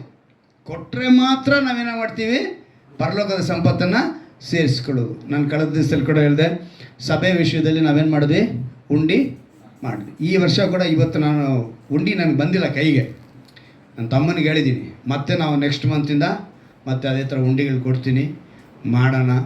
ದೇವರ ರಾಜ್ಯದ ಕೆಲಸಕ್ಕಾಗಿ ಕೊಡುವರಾಗಿ ಕಾಣಲ್ಪಡೋಣ. ಯಾಕಂದ್ರೆ ನಾವು ಕೊಡುವಾಗ, ಯಾಕಂದರೆ ಭೋಗ ಪುರುಷನು ಮತ್ತು ಒಬ್ಬ ದರಿದ್ರನ ಕುರಿತು ಸತ್ಯವೇದದಲ್ಲಿ ಬರೆಯಲ್ಪಟ್ಟಿದೆ. ಭೋಗ ಪುರುಷನು ಸ್ವಲ್ಪನೂ ಕೊಡಲಿಲ್ಲ. ಯಾರಿಗೆ? ದರಿದ್ರನಿಗೆ. ಇಬ್ಬರು ಸತ್ರು. ಆದರೆ ದರಿದ್ರನು ಅಬ್ರಹಾಮನ ಎದೆಯಲ್ಲಿ ಹೊರಕೊಂಡಿದ್ದಂತೆ, ಭೋಗ ಪುರುಷನು ಪಾತಾಳದಲ್ಲಿದ್ದ. ಪಾತಾಳದಿಂದ ನೋಡುವಾಗ ಈ ದರಿದ್ರನು ಅಬ್ರಹಾಮನ ಎದೆಯಲ್ಲಿ ಹೊರಕೊಂಡಿದ್ದಂತೆ. ಎಲ್ಲಿ ಹೊರಕೊಂಡಿದ್ದಂತೆ? ಅಲ್ಲಿಗೆ ಪಾತಾಳಕ್ಕೂ ಅಬ್ರಹಾಮನ ಇದ್ದಂಥ ಸ್ಥಳಕ್ಕೂ ಏನಿದೆ? ಮಧ್ಯದಲ್ಲಿ ದೊಡ್ಡ ಡೋಂಗರ ಅಂತೇಳಿ ಒಂದು ಪದ ಬರೆಯಲ್ಪಟ್ಟಿದೆ ಅಲ್ಲಿ. ನೀವು ಅದು ಲೂಕನ್ ಬರೆಸುವಾರ್ಥ ನೋಡ್ಬೋದು ಆ ವಾಕ್ಯಗಳನ್ನ. ಆ ದೊಡ್ಡ ಡೋಂಗರ ಅಂದರೆ ಮಧ್ಯದಲ್ಲಿ ಒಂದು ಗೋಡೆ ಇದ್ದಂಗೆ ಅಷ್ಟೇ. ಯಾರು ಇದ್ದಿದ್ದೋ ಪಾತಾಳಕ್ಕೂ ಇವರಿರೋ ಜಾಗಕ್ಕೂ. ನೆಕ್ಸ್ಟು ದೇವ್ರ ರಾಜ್ಯ ಬರುವಾಗ, ಅವರು ಇಳಿದು ಬರುವಾಗ ಇವರೆಲ್ಲ ಮೇಲಕ್ಕೆ ಬರ್ತಾರೆ. ಅದಕ್ಕೆ ಸತ್ತವರು ಕೂಡ ಮೇಲೆ ಬರ್ತಾರೆ ಅಂತ ಹೇಳುವಂಥ ಮಾತು. ಅಲ್ಲಿಗೆ ಭೋಗ ಪುರುಷನಂತೆ ನಾವಿರದೆ ನಾವೆಲ್ಲರಿಗೂ ಕೊಡುವರಾಗಿ ಇರಬೇಕು. ನಮ್ಗೆ ಬಂದಿದ್ರಲ್ಲಿ ಕೊಡುವರಾಗಿರಬೇಕು. ದೇವರ ಹೆಸರು, ದೇವರು ಅನೇಕರು ಇವರು ಸೇವಕರು ಅಂತ ಹೇಳ್ಕೊತಾರಲ್ಲ, ಇವರು ಕೊಡುವರಾಗಿದ್ದು ಬಿಟ್ಟರೆ ಸಾಕು, ಅನೇಕರು ದೇವರ ರಾಜ್ಯವನ್ನು ಕಟ್ಟುವುದಕ್ಕೆ ಸಾಧ್ಯ. ಈ ಮತ್ತಾಯನ ಬರೆದ ಸುವಾರ್ತೆಯಲ್ಲಿ 6ನೇ ಅಧ್ಯಾಯದಲ್ಲಿ ಇನ್ನೊಂದು ಮಾತು ಬರೆಯಲ್ಪಟ್ಟಿದೆ. ಆ ಮಾತನ್ನು ನಾನು ನೆನಪಿಗೆ ತಂದಾಗ ಹಾಡು ಹೇಳ್ತೀವಿ. ಏನಂತ ಹೇಳ್ತೀವಿ? ದೇವರ ರಾಜ್ಯಕ್ಕಾಗಿ, ನೀತಿಗಾಗಿ. ಆಗ ಎಲ್ಲ ಆ ಮಾತು ಹೇಳೋದಕ್ಕೆ ಮುಂಚೆ ಮೇಲೆ ಹಕ್ಕಿಗಳನ್ನ ನೋಡ್ರಿ, ಹೂಗಳನ್ನ ನೋಡ್ರಿ ಅಂತ ಕೂಡ ಹೇಳಿದ್ವಿ. ವಾಕ್ಯ ಅದೇ ಹೇಳೋದು. ಅದು ನಾವೇನು ಮಾಡಲ್ಲ, ಚಿಂತೆ ಮಾಡ್ತೀವಿ, ಯೋಚನೆ ಮಾಡ್ತೀವಿ, ನಮ್ಮ ಪ್ರಯತ್ನ ಮಾಡ್ತೀವಿ, ನಾವು ಅವ್ರ ಹತ್ರ ಕೇಳ್ತೀವಿ, ಇವ್ರ ಹತ್ರ ಕೇಳ್ತೀವಿ, ಹೀಗೇ ನಾವು ಪ್ರಯಾಸ ಮಾಡ್ಕೊಂಡ್ಬಿಡ್ತೀವಿ. ಅದು ನಾವೇನು ಮಾಡಲ್ಲ, ದೇವ್ರ ಮೇಲೆ ಭಾರ ಹಾಕಲ್ಲ. ಮೊದಲನೇದಾಗಿ ದೇವರ ರಾಜ್ಯಕ್ಕಾಗಿ ನೀತಿಗೆ ಔಟ್ ಮಾಡಬೇಕು. ಹೇಗೆ ಇದನ್ನು ಅಂತ ಹೇಳಿದ್ರೆ ಒಂದು 7 ವಿಷಯ ಹೇಳ್ತೀನಿ, ಹಂಗೆ ಔಟ್ಲೈನಾಗಿ ಹೇಳ್ತೀನಿ. ಮೊದಲನೇದು ಟೈಮ್ ಕೊಡ್ಬೇಕು ನೀವು ದೇವರಿಗೆ. ದೇವ್ರಿಗೇನು ಕೊಡ್ಬೇಕು ನೀವು? ಸಮಯನ ಕೊಟ್ಟರೆ ನಿನ್ನ ಗಂಟಲು ಸೇರುತ್ತೆ. ಹಲ್ಲೆಲೂಯ. ನಾವು ಆರಾಧನೆ 2 ಗಂಟೆ ಇದು ಕೊಡೋದಕ್ಕೇ ಒಂದು ವಾರ ಪೂರ್ತಿ ನಡೆಸೋಂಥ ದೇವರು ನಿತ್ಯ ಜೀವ ಪಡಿಬೇಕು ಅಂತ ಹೇಳಿದ್ರೆ ನಾವು ಸ್ವಲ್ಪ ಸಮಯ ಕೊಡಬೇಕು ದೇವರಿಗೆ. ನಮ್ಗೆಲ್ಲದಕ್ಕೂ ಸಮಯ ಇದ್ರಿ ಇವತ್ತು. ಆದರೆ ದೇವ್ರ ಕೆಲಸಕ್ಕೆ ಏನೇನು ಮಾಡಲ್ಲ, ದೇವ್ರಿಗೋಸ್ಕರ ನಾವೇನು ಮಾಡಲ್ಲ, ಸ್ವಲ್ಪ ಸಮಯ ವೆಚ್ಚ ಮಾಡಲ್ಲ. ರಾತ್ರಿ 12 ಗಂಟೆ ಬೇಕಾದರೂ ಸರಿ, 11 ಗಂಟೆ ಆದರೂ ಬೇಕಾದ್ರೂ ಸರಿ, ಯಾವುದನ್ನ ಫಂಕ್ಷನ್ ನಾವು ಹೋಗ್ಬೇಕಾದ್ರೂ ಸರಿ, ಬರೋದಕ್ಕೆ ಬೇಕಾದ್ರೂ ಸರಿ, ಎಷ್ಟೋ ಕಷ್ಟಪಡ್ತೀವಿ ಅಲ್ವಾ? ಕೆಲವು ಮದುವೆಗಳೆಲ್ಲ ಇವಾಗ ಏನಾಗಿದೆ, ಸಂಜೆ ನೈಟು ರಿಸೆಪ್ಷನು, ಬೆಳಿಗ್ಗೆ ರಾತ್ರಿ ಎಲ್ಲ ಸುತ್ತಾಡ್ತಿರ್ತಾರೆ. ಏನು ಮಾಡ್ತಿರ್ತಾರೆ, ಈ ಕಡೆ ಆ ಕಡೆ ಸುತ್ತಾಡೋದೇ ಕೆಲಸ ಮಾಡ್ತಾರೆ. ಆದರೆ ಒಂದು ಆಲ್ ನೈಟ್ ಪ್ರೇಯರ್ ಇಟ್ಟರೆ ಯಾರೂ ಬರಲ್ಲ. ಈಗ ನಮ್ಮ ಸಭೆಯಲ್ಲೇ ಆಲ್ ನೈಟ್ ಪ್ರೇಯರ್ ಇಟ್ಟರೆ ಎಷ್ಟು ಜನ ಬರ್ತೀರಾ? ಹಾಂ, ಆಲ್ ನೈಟ್ ಪ್ರೇಯರ್ ಇಟ್ಟರೆ ಇಷ್ಟು ಜನ ಬರ್ತೀರಾ? ನಿಜವಾಗ್ಲು ಸ್ತೋತ್ರ, ಹಲ್ಲೆಲೂಯ. ಯಾಕೆ ಹೇಳ್ತೀನಿ ಗೊತ್ತಾ? ನಾವು ದೇವರಿಗಾಗಿ ಸಮಯ ಕೊಡಬೇಕು. ಆ ಸಮಯ ಕೊಟ್ಟರೆ ನಮ್ಮ ಸಂಪಾದನೆ ಹೆಚ್ಚಾಗುತ್ತೆ, ಮೊದಲನೇದಾಗಿ. ಎರಡನೇದು ಆರಿಸುವಿಕೆ, ಚಾಯ್ಸ್ ಅಂತೀವಿ. ದೇವ್ರು ನಮ್ಗೆ ಕೊಟ್ಟಿದ್ದಾರೆ, ಅದನ್ನು ಸರಿಯಾದ ರೀತಿ ಆರಿಸಬೇಕು. ಅದು ಏನು ಅಂತ ಹೇಳಿದ್ರೆ ವಿಧೇಯತೆ. ಇವತ್ತು ಮನುಷ್ಯ ವಿಧೇಯತೆಯನ್ನು ಆರಿಸ್ಕೊಳ್ದಿರ ಅವಿಧೇಯತೆಯಿಂದ ಏನಾಗ್ತಾನೆ, ದೇವರ ಲೆಕ್ಕಕ್ಕೆ ಸೇರಲ್ಲ. ಸೊ ನಮ್ಗೆ ಬೇಕಾಗಿರೋದು ವಿಧೇಯತೆ. ಮೂರನೇದಾಗಿ ಮಾತುಗಳು. ಸತ್ಯವೇದ ಏನು ಹೇಳುತ್ತೆ ಅಂದರೆ, ನಿನ್ನ ಮಾತಿನ ಮೇಲೆ ನಿನಗೆ ನ್ಯಾಯ ತೀರ್ಪು. ಮತ್ತಾಯನ ಬರೋ ಸುವಾರ್ತೆಯಲ್ಲಿ 12ನೇ ಅಧ್ಯಾಯದಲ್ಲಿ 36-37ನೇ ವಾಕ್ಯದಲ್ಲಿ ನಾವು ಗಮನಿಸ್ತೀವಿ, ನಿನ್ನ ಮಾತಿನಿಂದಲೇ ನಿನಗೆ ನ್ಯಾಯ ತೀರ್ಪು ಅಂತ ಬರೆಯಲ್ಪಟ್ಟಿದೆ. ಅವಾಗ ನನ್ನ ಮಾತು ಇನ್ನೊಬ್ಬರನ್ನ ಬದುಕಿಸುವಂಥದ್ದಾಗಿರಬೇಕು, ನನ್ನ ಮಾತು ಇನ್ನೊಬ್ಬರನ್ನ ಉತ್ಸಾಹಪಡಿಸುವಂಥದ್ದಾಗಿರಬೇಕು, ನನ್ನ ಮಾತು ಇನ್ನೊಬ್ಬರನ್ನ ಬಲಪಡಿಸುವಂಥದ್ದಾಗಿರಬೇಕು. ಆದರೆ ಇವತ್ತು ನಮ್ಮ ಮಾತು ಇನ್ನೊಬ್ಬರನ್ನ ಸೋತು ಹೋಗುವಂತೆ, ಚುಚ್ಚುವಂತೆ, ಅವ್ರನ್ನ ಹೀಯಾಳಿಸಿ ಇವತ್ತೆಷ್ಟೋ ಬಹಳ ಕೀಳಾಗಿ ಮಾತಾಡ್ತಾರೆ. ನಾವು ಆ ರೀತಿ ಮಾತನಾಡೋ ಹಾಗಿಲ್ಲ. ನೀನು ಆ ರೀತಿ ಏನಾದ್ರು ನಿನ್ನ ಮಾತು ಸರಿಯಾಗಿದ್ದರೆ ದೇವ್ರ ಲೆಕ್ಕದಲ್ಲಿ ನಿನ್ನ ಅಕೌಂಟಲ್ಲಿ ಸೇರುತ್ತೆ, ಕ್ರೆಡಿಟ್ ಆಗುತ್ತೆ. ನಾಲ್ಕನೇದು ಕೆಲಸ. ಈ ವರ್ಕ್ ಅನ್ನೋದು ನೀನು ಹೇಗೆ ನೀನು ಲೋಕ ಪ್ರಕಾರವಾಗಿ ದುಡಿತೀಯೋ ಹಾಗೆ ದೇವರ ಕೆಲಸಕ್ಕೂ ದುಡಿಬೇಕು. ಯಾವ ಕೆಲಸಕ್ಕೆ ದುಡಿಬೇಕು? ಹಾಂ, ದೇವರ ರಾಜ್ಯಕ್ಕೆ. ಅದಕ್ಕೆ ನಾನು ಹೋಗಿ ಸ್ಥಳದಲ್ಲಿ ಆ ಸಭೆ ನೋಡಿದಾಗ ಅವ್ರು ಹೇಳಿದ ಮಾತು ನನಗೆ ತುಂಬ ಸಂತೋಷ ಆಯಿತು. ಸಭೆ ಈಗ ಈ ಗೂಡಾರ ಕಟ್ಟಬೇಕು. ಬೆಳಿಗ್ಗೆ ನಾನು ಮನೇಲಿ ಮಾತಾಡ್ಕೊಂಡು ನಮ್ಮ ಮಗ ಹೇಳ್ದ, ಈ ಶೆಡ್ನ ಹಾಕ್ಬೇಕಾದ್ರೆ ಎಷ್ಟು ಚೆನ್ನಾಗಿ ಕೆಲಸ ಮಾಡೋದು, ಕಷ್ಟಪಟ್ಟರು ಎಲ್ಲ. ನಾವು ಯೋಚನೆ ಮಾಡ್ತೀವಿ ಇದು ಕಷ್ಟಪಟ್ಟು ಕಟ್ಟರು, ಆದರೆ ಕಷ್ಟಪಟ್ಟವ್ರು ಯಾರೂ ಇಲ್ಲಿ ಒಳಗಿಲ್ಲ. ಒಂದು 2-3 ಮಾತ್ರ ಇದ್ದಾರೆ. ಇನ್ನೊಂದು ನಾಗರಾಜು, ನಮ್ಮ ಮುನ್ರಾಜು, ಇವರೆಲ್ಲ ಇದ್ದರು. ಏನಾದರೂ ಇವಾಗದು ಅವ್ರ ಜೊತೆ ಒಂದು 4 ಜನ ಬ್ರದರ್ಸ್ ಇದ್ದರು ಅಲ್ವಾ? ಅವ್ರು ಶೆಡ್ ಹಾಕ್ಬೇಕಾರೆ ಏನಾದರೂ ಅಂದರೆ ಗಂಟನ್ನ ಅವ್ರು ಸೇರಿಸ್ಕೊಳ್ತಾ ಇಲ್ಲ. ದೇವ್ರಿಗಾಗಿ ಅವ್ರು ಕೆಲಸ ಮಾಡ್ತೀನಿ ಅಂತ ಬಂದರು, ಆದರೆ ಸುಮ್ಮನೆ ನಮಗೇನೋ ಬರುತ್ತೆ, ಒಳ್ಳೇದಾಗುತ್ತೆ ಅಷ್ಟೇ. ನೀನು ದೇವರಿಗಾಗಿ ದುಡಿಬೇಕು. ದೇವರ ರಾಜ್ಯ ಕೆಲಸಕ್ಕಾಗಿ ನಾವೇನು ಮಾಡಬೇಕು? ದುಡಿಬೇಕು. 5ನೇದಾಗಿ ನಂಬಿಕೆ. ಇದು ಬಹಳ ಮುಖ್ಯವಾದದ್ದು. ಈ ನಂಬಿಕೆ ಅನ್ನೋದರಲ್ಲಿ ನಾವು ದೇವರೊಂದಿಗೆ ಸಂಬಂಧ ಬೆರೆಸ್ಕೊಳ್ಳುವಂಥ ಬಹಳ ಪ್ರಾಮುಖ್ಯವಾದದ್ದು. ಕಣ್ಣಿಗೆ ಕಾಣ್ತಾ ಇಲ್ಲ ಆಶೀರ್ವಾದ, ಕಣ್ಣಿಗೆ ಕಾಣಿಸ್ತಾ ಇಲ್ಲ ನಮಗೆ ಬರಬೇಕಾಗಿರುವಂಥ ಒಂದು ಬಿಡುಗಡೆ, ಒಂದು ಸ್ವಸ್ಥತೆ ಕಣ್ಣಿಗೆ ಕಾಣಿಸಲ್ಲ. ಆದರೆ ನಿನ್ನ ನಂಬಿಕೆ ಇತ್ತು ಅಂದರೆ ನಿನ್ನ ಅಕೌಂಟಲ್ಲಿ ಸಂಪತ್ತು ಸೇರಿದಂಗೆ. 6ನೇದು ಹೋಪ್, ನಿರೀಕ್ಷೆ. ಈ ನಿರೀಕ್ಷೆ ಅನ್ನೋದು ಒಂದಲ್ಲ ಒಂದು ದಿವಸ ನಾನು ಚೆನ್ನಾಗೇ ಇರ್ತೀನಿ ಅನ್ನೋ ನಿರೀಕ್ಷೆ ಅಲ್ಲ. ದೇವ್ರು ನನ್ನ ಚೆನ್ನಾಗೇ ಇಟ್ಟಿದ್ದಾರೆ ಅನ್ನೋ ನಿರೀಕ್ಷೆ. ನಾನು ಯಾವಾಗಲೂ ಚೆನ್ನಾಗೇ ಇದ್ದೀನಿ, ನಾನು ಇಷ್ಟಿಗೂ ಸಂತೋಷವಾಗಿದ್ದೀನಿ, ನಾಳೆಲ್ಲ ನಾಡ್ದು ಆಗ್ಬಿಡ್ತೀನಿ. ಯಾಕಂದರೆ ಇವತ್ತು ಮೋಟಿವೇಶನ್ ಸ್ಪೀಕರ್ಸ್ ಅಂತೇಳಿ ತುಂಬ ಜನ ಈ ಟಿ ವಿನಲ್ಲಿ ನೀವೆಲ್ಲ ನೋಡ್ಬೋದು. ಆ್ಯಕ್ಟರ್ ರಮೇಶ್ ಕೂಡ ಹೇಳ್ತಾರೆ, ನಾಳೆ ಅನ್ನೋದು ನಿಮ್ಮದು ರೀ, ಯಾಕ್ರಿ ಚಿಂತೆ ಮಾಡ್ತೀರ ಅಂತ ಒಂದು ಹೇಳ್ತಾನೆ. ಮೋಟಿವೇಶನ್ ಸ್ಪೀಚು ಏನಂದ್ರೆ ಅದು ಮೋಟಿವೇಶನ್ ಅಂದ್ರೆ ಏನು? ಮೋಟಿವೇಶನ್ ಪ್ರೇರೇಪಿಸೋದು, ನಿಮ್ಮನ್ನು ಉತ್ಸಾಹಪಡಿಸೋದು, ನಿಮ್ಮನ್ನು ಆ ದಾರಿಗೆ ನಡೆಸೋದು. ಅವ್ರು ಹೇಳ್ತಾರೆ ಅವ್ರು ಹೇಳ್ತಾರೆ ಒಂದು ವಿಷಯದಲ್ಲಿ ಹೇಳ್ತಾರೆ, ನಾಳೆ ಅನ್ನೋದು ನಿಮ್ಮದ್ರಿ, ಯಾಕ್ರಿ ಯೋಚನೆ ಮಾಡ್ತೀರ ಅಂತ. ಆದರೆ ಸತ್ಯವೇದ ಹೇಳುತ್ತೆ, ನಾಳೆ ಅನ್ನೋದು ನಿನ್ನದಲ್ಲ, ಅದು ನನ್ನದು. ನಾಳಿನ ವಿಷಯದ ಕುರಿತು ನಿನಗೆ ಚಿಂತೆ ಬೇಡ ಅಂತ ಹೇಳ್ತಾರೆ. ಸೊ ಇವತ್ತು ಮನುಷ್ಯ ಈ ಲೋಕ ಪ್ರಕಾರವಾದ ಮೋಟಿವೇಶನ್ ಸ್ಪೀಚ್ಗಳಿಗೆ ಇಂಥದಕ್ಕೆ ಕಿವಿಗೊಡ್ತಾನೆ ಹೊರತು ಈ ಸತ್ಯವೇದದ ವಾಕ್ಯಗಳಿಗೆ ಏನು ಮಾಡಲ್ಲ, ಅವನು ಕಿವಿ ಕೊಡಲ್ಲ. ಈಗ ಕೊನೆಯದಾಗಿ ಪ್ರೀತಿ, ಲವ್. ಈ ಪ್ರೀತಿ ನಿನ್ನಲ್ಲಿ ಬಂದುಬಿಡ್ತು ಅಂದರೆ ಅದಕ್ಕೆ ಎಲ್ಲವೂ ಕೊಡ್ತಾರೆ. ದೇವರ ರಾಜ್ಯದ ಎಲ್ಲವನ್ನ ಕೊಟ್ಟುಬಿಡ್ತಾರೆ. ಈ 7 ನಾವು ಇಟ್ಟರೆ ನಮ್ಮ ಅಕೌಂಟಲ್ಲಿ ಸೇರುತ್ತೆ. ಈಗ ನಾವು ಕೆಲವು ನಮ್ಮ ಮೊಣಕಾಲ ಹಾಕಿ ನಾವು ಕೊಡುವರಾಗಿರಬೇಕು, ದೇವರಿಗೆ ಸಮಯ ಕೊಡಬೇಕು, ವಿಧೇಯತೆ ಇರಬೇಕು, ವಾಕ್ಯ ನಮ್ಮ ತಲೆ ಇರಬೇಕು, ಮಾತುಗಳು ಸರಿಯಾಗಿರಬೇಕು, ನಾವು ದೇವ್ರ ಕೆಲಸ ಮಾಡಬೇಕು, ನಂಬಿಕೆ ಇರಬೇಕು, ನಿರೀಕ್ಷೆ ಇರಬೇಕು, ಪ್ರೀತಿ ಇರಬೇಕು. ಆಗ ಏನಾಗ್ತೀವಿ, ದೇವರ ರಾಜ್ಯದಲ್ಲಿ ನಮಗೆ ನಮ್ಮ ಅಕೌಂಟಲ್ಲಿ ನಮ್ಮ ಸಂಪತ್ತು ಸೇರಿಸಲ್ಪಡೋದು. ದೇವರೇ ಈ ಸಂಪತ್ತನ್ನು ಕೊಡು ಅಂಥೇಳಿ ಯಾರ್ಯಾರು ಇನ್ನ ಬಳಿ ಪ್ರಾರ್ಥನೆ ಮಾಡ್ತಿದ್ದಾರೋ ಅವ್ರನ್ನೆಲ್ಲ ಈ ಸಮಯದಲ್ಲಿ ನೀನು ನೆನೆಸಿಕೊಳ್ಳಬೇಕನ್ನ ಪ್ರಾರ್ಥಿಸ್ತೇನೆ ರಾಜ. ದೇವರೇ, ದಯಾದೃಷ್ಟಿ ಅವನು ಆಶೀರ್ವಾದ ಪಡೆಯುವನು, ತನ್ನ ಅನ್ನವನ್ನು ಬಡವರಿಗೆ ಕೊಡುತ್ತಾನಲ್ಲವೇ ಎಂದು ಜ್ಞಾನೋಕ್ತಿಗಳು 22ನೇ ಅಧ್ಯಾಯದ 9ನೇ ವಾಕ್ಯ ಹೇಳ್ಕೊಟ್ಟಿದ್ದಾರೆ. ಕೊಡಿರಿ, ಆಗ ನಿಮಗೂ ಕೊಡುವರು, ಜಡಿದು ಅಲ್ಲಾಡಿಸಿ ಹೊರ ಚೆಲ್ಲುವ ಹಾಗೆ ತುಂಬಾ ಅಳತೆಯನ್ನು ಅಳೆದು ನಿಮ್ಮ ಸೆರಗಿಗೆ ಹಾಕುವರು, ನೀವು ಅಳೆಯುವ ಅಳತೆಯಿಂದಲೇ ನಿಮಗೂ ಅಳೆಯುವುದು ಅಂದನು. ಲೂಕ 6:38ನೇ ವಾಕ್ಯವು ಈ ರೀತಿಯಾಗಿ ಹೇಳಲ್ಪಟ್ಟಿದೆಯಪ್ಪ. ನಾವು ಕೊಡುವರಾಗಿರಬೇಕು. ದೇವ ಜನರಿಗೋಸ್ಕರ ನಾವು ಕೆಲಸ ಮಾಡುವರಾಗಿ, ದೇವ ಜನರಿಗೋಸ್ಕರ ನಾವು ಗಲಾತ್ಯ ಸಭೆಯಲ್ಲಿ ನೋಡುವಾಗ ಕರ್ತನೆ ಅವರು ಅನೇಕರ ಬಳಿ ಅವರು ಪಡೆದುಕೊಂಡ್ರು ನಾವು ನೋಡಿದ್ದೇವೆ.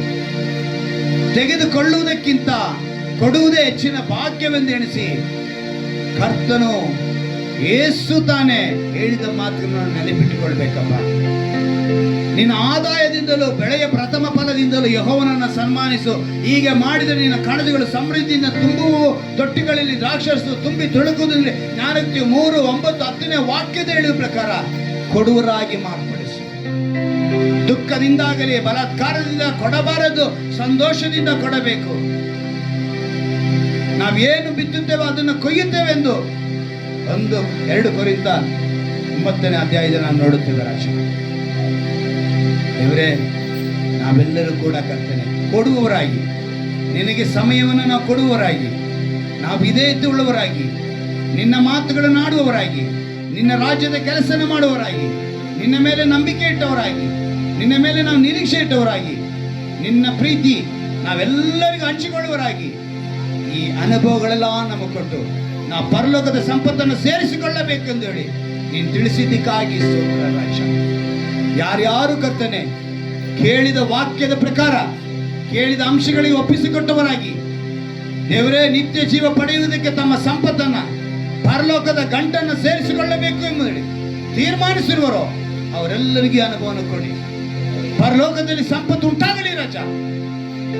ನಿನ್ನ ರಾಜ್ಯವು ಬರುವಾಗ ಕರ್ತನೆ, ಬಲ ನಂಬಿಗಸ್ತನಾದ ಒಳ್ಳೆ ಆಳು ನೀನು, ಸ್ವಲ್ಪದಲ್ಲಿ ನಂಬಿಗಸ್ತನಾಗಿದ್ದಿ, ನೀನು ಅನೇಕರಲ್ಲಿ ದೊಡ್ಡ ಕೆಲಸದಲ್ಲಿ ಇಡುತ್ತೇನೆ. ನೀನು ನಿನ್ನ ದಣಿಯ ಸೌಭಾಗ್ಯದಲ್ಲಿ ಸೇರುವ ಮಾತಿಗೆ ನಾವು ಸೇರತಕ್ಕದಾಗಿ ನಿನ್ನ ವಾಗ್ದಾನವು ನಮ್ಮಲ್ಲಿ ನೆರವೇರತಕ್ಕದಾಗಿ ಕೃಪೆ ಮಾಡಿಕೊಡು. ಒಪ್ಪಿಸಿಕೊಟ್ಟ ಪ್ರತಿಯೊಬ್ಬರನ್ನು ಆಶೀರ್ವದಿಸು, ಪರಲೋಕದ ಸಂಪತ್ತಿನಿಂದ ತುಂಬಿಸು. ಆ ಪರಲೋಕದ ಸಂಪತ್ತು ಬರುವಂತೆ ಇವರಿಗೆ ಕೃಪೆ ಮಾಡು, ಆಶೀರ್ವದಿಸು. ಒಂದು ಬಿಡುಗಡೆ ಕೊಡು. ಸ್ವಸ್ಥತೆಗಾಗಿ ಯಾರೇ ಬೇಡಿಕೊಂಡ್ರು ಕೂಡ ಒಂದು ಸ್ವಸ್ಥತೆ ಯೇಸು ಕ್ರಿಸ್ತನ ನಾಮದಲ್ಲಿ ಉಂಟಾಗಲಿ ರಾಜ. ಇಹಲೋಕದ ಆಶೀರ್ವಾದದಲ್ಲೂ ಪರಲೋಕದ ಆಶೀರ್ವಾದದಿಂದಲೂ ಭೂಮಿಯ ಮೇಲೇನೆ ಕರ್ತನೆ ಪರಲೋಕದ ಸಂಪತ್ತನ್ನು ಸೇರಿಸಿಕೊಳ್ಳುವಂತೆ ಕೃಪೆ ಮಾಡಿಕೊಡು. ಎಲ್ಲವನ್ನ ನೀನು ಮಾಡೋದಕ್ಕೆ ಮಾತ್ರ ಸಾಧ್ಯ. ಪ್ರಯತ್ನಗಳು ಮಾತ್ರ ನಮ್ಮದು, ಪ್ರಯಾಸಗಳು ನಮ್ಮದು. ಪ್ರಸಂಗದಲ್ಲಿ ಹೇಳಿದ ಪ್ರಕಾರ ಕರ್ತನೆ ನಮ್ಮ ಪ್ರಯಾಸಗಳನ್ನ ನಾವು ಅನುಭವಿಸುವಂತೆ ನೀನು ಅನುಗ್ರಹ ಮಾಡೋದಕ್ಕಾಗಿ ಸ್ತೋತ್ರ. ಬಿಡದ ಕೃಪೆ ತುಂಬಿಸು. ನಮ್ಮ ರಕ್ಷಕನು ವಿಮೋಚಕನೂ ಆಗಿರುವ ಯೇಸು ಕ್ರಿಸ್ತನ ನಾಮದಲ್ಲಿ ಪ್ರಾರ್ಥಿಸಿ ಬೇಡುವಂತೆ ನನ್ನ ಜೀವನ ತಂದೆಯೇ.